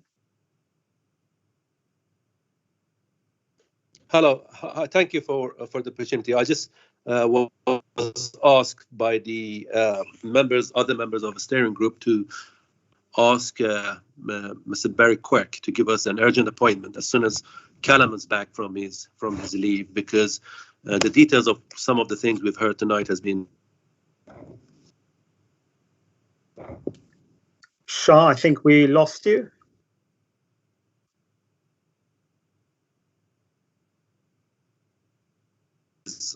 Partly provided by the government, and we're not aware of, and Shah, yeah, sorry, I think please, we lost you for a couple of seconds. Would you mind repeating? Yeah, sorry. Yeah, I would like to have an urgent meeting with Barry Quirk, with Mr. Quirk, as soon as Callum is back from his paternity leave, and this is a request from the steering group because of some of these disturbing allegations I've heard tonight. So I'll leave it at that, and I would rather deal with this, behind scenes. And I don't want to see community fighting community here, but some of the allegations I've heard, some of the things I've heard tonight is very disturbing indeed. As a member of the bereaved family and of the steering group, I'm disgusted that the name Grenfell is being used to obtain money. It's just so disturbing. I can't. So just please, you've got my number, Mr. Barry Quirk. I am in the steering group. Please give me a call. I want an urgent appointment. Thank you. Would you like to respond to that, Barry, before we move on? Yes, certainly. And of course, I've met Ms. Shah before, and I'm happy to arrange a meeting with Callum and himself, and myself as well. The point I would make is that we need to be building a case for the future. Notwithstanding the point about accountabilities about things that have been spent to date, but there's a difference between accountability and captiousness. And what we need to make sure is that we develop and build a case to government for the period after 2024. A 5-year programme will not be enough. And because I fear a squeeze on London Council spending in the near future, I believe that we should use this committee's deliberations. We should all, we've got a joint endeavour here to try to get resources for the intense, the urgent, the pressing needs of young people in our community. There is a newly appointed Tsar for COVID recovery, Sir Kevin Collins, who used to be a head teacher in Tower Hamlets, and he was the chief executive of Tower Hamlets. So he knows about London. He knows about London in areas where there's inequality, and particularly when there's lots of diversity. And I think we should make sure that the issues that we've been discussing tonight are about trying to get more resources for the future, not just examine the resources that were spent to date, although I accept that we must make those disclosable, and they're actually on our website if you wish to look at them. But I'm happy to meet Mr. Shah. Thank you, Barry. Are there any further questions from other individuals or members of the public? I'm aware that Kimia still wishes to speak. Yes, please. Yes. I would like to speak. I heard Natasha's very impassioned plea, and I completely agree that it is really important to put the children first. But the issue here, the question here, is that not all children were treated equally. That's the problem. And I also agree with Barry Quirk that there has to be transparency about the past, but also it's about building the future. So the point we're making, and we're making that as strongly as possible, and I realize this caused, you know, it's counterintuitive perhaps to what people usually come and fight about, is let's keep the resources, let's fight for more resources. What we're saying is there's no point getting more resources if you continue to misspend it in this way, because actually what you're doing is damaging the victims who feel marginalized, who feel that their pain and their experiences literally become a currency, an exploitable currency, because what they're seeing is a very unequal playing field. So the issue is not that the children should not be put first. Absolutely, the children must be put first, Natasha, but it's the fact that not every child is being treated equally, and that inequality that's appeared in the community and within the survivors and within the bereaved and within the next of kin is what is really objectionable. And how that's happened is that it became systemic, because as these papers show, which is why we are referring. Sorry, Kim, can I just cut you there? No, I appreciate. No, I need to cut you a second. I didn't cut you. Sorry, Kim, one second. Has your families raised it with their schools? You cannot do that. You cannot cut me because I didn't cut you and you talked for minutes and minutes and minutes. When I finish, please do cut me. We'll cut whoever you like. But the point here is that it has not been equal, and you're talking about holding officers to account. What Councillor Hamish said is that this is a committee to hold officers to account. We're referring to these documents. We're keeping you to account. In these documents, it talks about a steering group that was making these decisions about how these monies were spent. And on the steering group was one person from Grenfell United. This was money to do with the community and money to do with the Grenfell Fund for the bereaved and survivors. Now, in both of those instances, first of all, it shouldn't have been someone from GU on the community part of the budget, but okay, it's happened. No one knew this fund existed. No one knew the steering group. No one knew who was the steering group member. There are no minutes taken. There's no feedback. So how can you steer something if you're not talking to anyone about what you're steering? How can you feed into that if you're unknown, if you're invisible? So this is why this issue has come up about GU, because the council has depended too much on Grenfell United, and what that's doing is creating an imbalance, because there are survivors, there are next of kin, and there are bereaved families who didn't know this fund existed, who have not been able to access it even when they found out about it. They have been denied. It has been unequal. One family has maybe received £20,000, whilst another kid who's lost a sibling might have received £400 and a second-hand laptop, which is, I have emails from Robin Fairman offering a second-hand laptop to someone who had lost siblings. So that's what we're talking about here. It's not that the children shouldn't be put first. It's just that there shouldn't be a pecking order depending on who you know, and cronyism and chumisms and favoritisms and who's a mate and who's not a mate. It shouldn't be like that.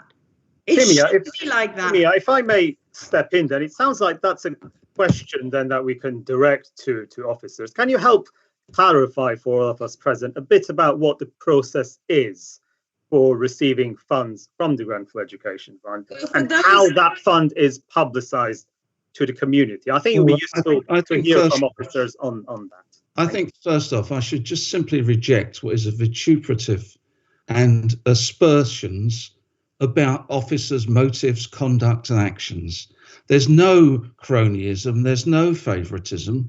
There was discussion with Tiago. I think he was I'm not 18 mentioning Tiago, Dr. Quirk. I didn't mention Tiago. I didn't mention any names. You've mentioned them. I'm talking about a next of kin who's asking. You can still cast aspersions about individuals without mentioning their names. No, I didn't mention that. I'm talking about officers. I'm afraid that the officers are trying to act in ways that are reasonable, rational, and sensible. And we're trying to support this. And obviously, we're trying to take account of all different views. There is not any cronyism or favoritism, as you suggested. Not at all. Can I show you the email from Mr. will now describe what is the Fairman's email says, I can offer you a reconditioned second-hand laptop for a child. This was at the beginning of the COVID thing when I was saying, look, we need to get some sort of laptop or a tablet. And I have the email where she's saying we can make a second hand. Sorry, if I may step in, Kimmy, I'm sorry, I do have to step in, I'm afraid. I would like to hear from Councillor Rendell, who I'm sure will explain a little bit more about this and just enlighten all of us on the Grenfell Fund and how the funding decisions are made. I think that would be most useful. Councillor Rendell. Thank you, Hamish and Kimia, for your question. So first of all, I'd just like to reiterate there is no favoritism and there is no cronyism. I sit on that Grenfell Education Fund with other members, again 17 head teachers plus other members. From what I witness, there is, the teachers or whoever approaches the Grenfell Education Fund asking for support and asking for funding for whatever support may be needed, I should say, does get that support. There is no conspiracy. There is nothing along those lines whatsoever, and I must really stress that it is definitely not the case. Secondly, there are minutes and there are agendas that are produced after every Grenfell education meeting. There's nothing in there that is surprising, of course, except for students' names, etc., which we probably will not be able to provide under GDPR, etc. But all these meetings are recorded during every term.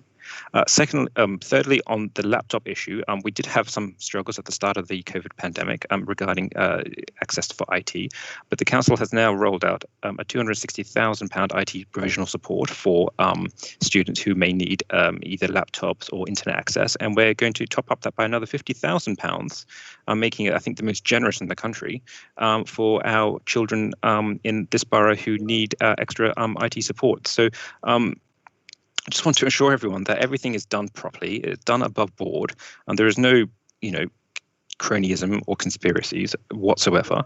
And I have every single faith in every officer that works at the council and every single officer that works in this portfolio, especially, that they are the most, honourable people that are trying to do their best for a very, very difficult circumstances. And I would defend them, and I would defend all the head teachers and everything to the core, because they are doing what is right and they're doing what is best, and that is doing the best for our children who are suffering, who have had the double whammy of not just the Grenfell Tower fire but also of COVID, and trying to ensure they have the best next steps in their life, and that's what we're here for. Can I just explain, as a daughter of an immigrant who came to this country with a mother who didn't speak English and even after 60 years speaks terrible English, one of the problems is you're saying that I'm not saying that the head teachers aren't fair or that don't dismiss me as some crazy person that's trying to come up with a conspiracy. I'm trying to teach you and enlighten you how things work. When people are marginalized, when families are marginalized, whether it's through culture or through education or through whatever, they don't get noticed. I mean, the ones who can get noticed and engage with head teachers and can speak to head teachers and can ask for things are not the ones who I'm talking about, the most marginalized. So they fall through the cracks, and that's where the first layer of the systemic kind of injustices, they're not even noticed. These people are invisible. They've been invisible to you for 3.5 years. That's why they're shocked that they didn't know about this stuff, and you're shocked that I'm telling you what I'm saying. And then I get kicked in the backside for being the one that's actually saying it. These people exist. They did not know this stuff was happening. When they've asked for it, they've not been able to be served. And so there is an inequality there, and this inequality is actually growing bigger and bigger because there are resources in place now. And what's happening is just like in middle class household in Notting Hill Gate, the mum that's like a tiger mum and can kind of go and find out about things and find out about this and push their kids or put this in front of them or put that in front of them. They empower their child. The mum who's illiterate or doesn't speak English or is shy or is gender there's a sort of a gender cultural obstruction to their participation in life and in systems. They're maybe not confident of the systems. They don't even get to know what's going on. And so this is where, so this gap is actually growing because now you've got the resources in North Kensington in a way that is substantial, really, and could really make a transformational difference. But some are able to access it and are visible, and then there's a lot who are really not. They are invisible and becoming more and more invisible. That's what I'm trying to say. I'm saying. I would. Councillor Rendell, if you would like to, yeah, go ahead. Yeah, go ahead. Absolutely, Kimia. If you have, and I would like to, yes, agree with you there that there are people who fall through the cracks, and as Councillor Mills mentioned earlier, there are a cohort of Grenfell survivors or bereaved who do fall through those particular issues. But if you have anyone that you think has missed out or you think needs the support because of whatever reason, my email door, or whatever you want to call it, is always open for you to flag any concerns that you have. I mean, that's what we're here as councillors for, to pick up any of the gaps where we may see. I do appreciate that, but I'm a volunteer, and what I'm talking about is I don't want to be here for another 3.5 years. What I want you to do is to change the systems, so you don't need somebody like me. I'm afraid I must interrupt you as there are others who wish to speak. This is such a big thing. We're trying to say change your systems. I really must ask you, Kimia, to stop at this point. Thank you very much change your for your systems. Change your systems. And I'm sure don't rely on individuals to come through and say. May I thank you again, Kimia? I must ask Belal, I believe it's Belal, who has had their hand up for a while, if they would like to speak as well. Thank you, Belal. Yeah, hiya. So I'm Bilal, I'm from Grenfell United as well. Hello. I think initially I wasn't going to comment. I think Natasha spoke very well, and I think she's addressed a lot of the issues and kind of just hit the nail on the head, quite frankly. I think for me personally, I find it I find it distressing. I find it really uncomfortable, the fact that we have councillors and RBKC councillors at that scrutinising. I mean, when did this happen? When were RBKC councillors scrutinising bereaved and survivors and asking us about money and asking us about what we've done with things? Let's not forget, we're just before Module 3 in the inquiry. A lot of people are going to be, RBKC have a lot to answer for. And other people councillors being, frankly, proxy to other groups and attacking people. This is unacceptable. Attacking local organisations and people in our community that have worked broken their backs over the last 3.5 years. Let's not forget, when Grenfell happened, it was the community that stood there for the bereavement survivors, not the councillors, not the officers, not RBKC. No one else was there. It was the community. They're the ones that got together. They're the ones that stood up, and they're the ones that built a support network around us, right? 3.5 years down, how dare councillors or anyone else come and scrutinise these same people, this same community, and have. I had one of the community members say, "Oh, my daughter went with so and so's daughter too." Why should she have to explain herself and how she knows? We all know each other. We're all neighbours. All our kids went to school together. We grew up together. Of course, we know each other. Anyone from outside this community or any councillor to come and scrutinise this community for the work they're doing is totally unacceptable. Yes, there has been some good points raised today. Yes, there has been transparency and accountability. Absolutely. Yeah. But the community's issues should be dealt with the community amongst each other. Yeah. I feel totally disgusted that we're having politicians that, may I add, were partially, I'm not saying individuals, but were partially involved in Grenfell and were responsible for this, have put us on the stand, put this community on the stand and question us and hold us to account. I'm sorry, it is disgusting. It is disgusting. and honestly, I didn't want to speak, but I'm finding myself really struggling to listen to this. And many people spoke well, and I was so happy with Michael Defoe earlier on the Harrow Club, LCAT, all these organisations that are doing work. Yes, some people have been let. Yes, things can be improved. Of course, things can be improved. But for you not to hold our community to account, I think people are getting way ahead of themselves. People need to kind of wind their necks back in a little bit, do their job as councillors, as RBKC officers, do your job, make sure you're doing your job, and be careful not to blur that line. You don't hold us to account, we hold you to account. Thank you very much for that. It's a really important point. And again, yes, we do need to stress that the purpose of this committee is to hold the council to account. But of course, it has been good to have so many community organisations present this evening and to share with us their experiences. But you're quite right to say that we are not here to. And I'm so sorry. I'm so sorry. Just to add one more point, I do apologise. I don't know. Please do. I don't normally cut in. Earlier on, Shah mentioned the meeting with Barry Quirk to do with the dedicated service steering group. Can I just clarify that the reason that the meeting with Barry Quirk is not necessarily only about the education fund, it's also about, and I noticed that a councillor, I think it was Judith Blake, who mentioned earlier on about bereaved definition. I'm not sure if the same issue, but there has come to our attention that they started to build a narrative. I don't know whether it's amongst RBKC or not, but there is rumours going around that there is a narrative building that the bereaved and the next of kin, legally defined next of kin, should be separated. And that is the issue at heart that is being addressed with the dedicated steering group. I would like to have make that clear. That's the reason the dedicated service steering group needs to meet with Barry Quirk, and it is about the division between the bereaved and the next of kin. And frankly, I find it totally unacceptable that we've had to air this off in public. But thank you very much. Thank you. I'm conscious of time, and I note that two of our guests, someone from St. Francis, Amy from St. Francis, has her hand up. I would like to give some contributions to the head teachers before we wrap up this discussion. Amy. Yeah, hi, thank you so much. It was just, I wanted to pick up on something that Kimia had said, just because I know, it's an open discussion, and I think where you're talking about the marginalised and the parents who don't feel comfortable approaching head teachers, definitely from my own perspective, I would find it very difficult to name any of our families who, even when they disagree with me, would find it hard to approach us.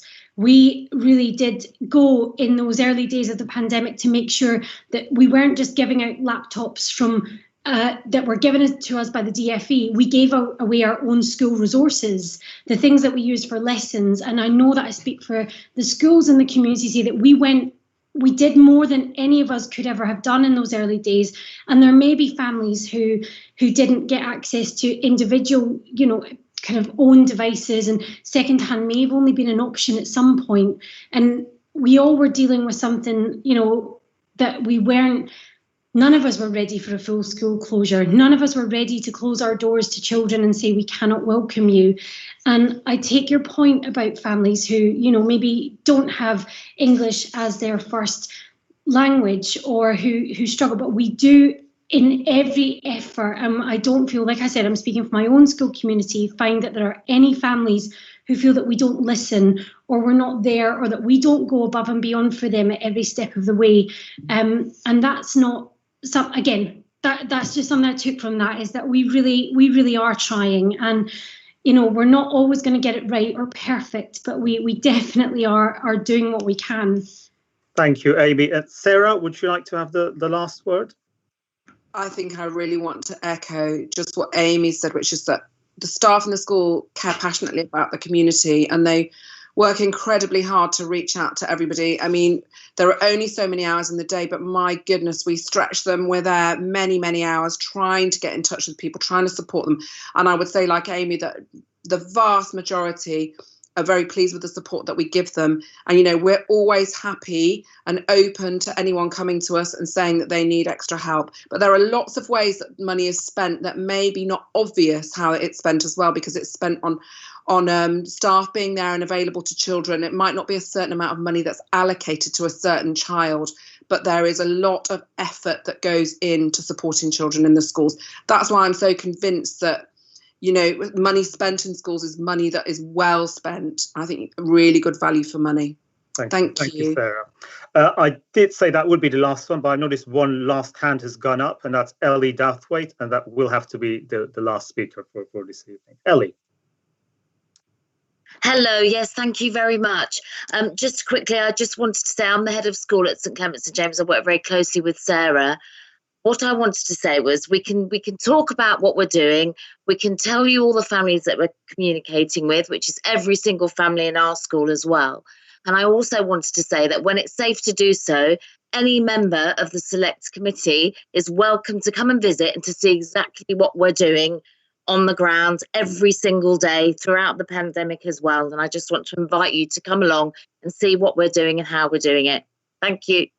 Thank you, Ellie. And with that, then, I'd just like to thank everybody who has joined us this evening for what has been, of course, an incredibly robust and a very thorough discussion. We've heard several different points of view from different members of the community, different organisations, and we'll really have to go and fully consider everything we've heard this evening and understand how that will inform our recommendations, which we will be bringing back to the meeting in April. And again, as mentioned earlier in the meeting, this is certainly not the end of things.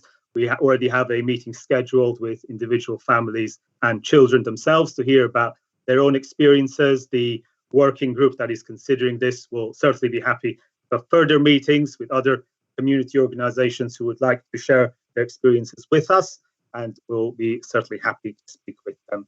And at that point, thank you all again very much, and I will hand back to Councillor Evans. Councillor Evans. Thank you very much. I want to thank everyone who came this evening. I think it was very fruitful, and it gives Hamish and his working group a lot to think about.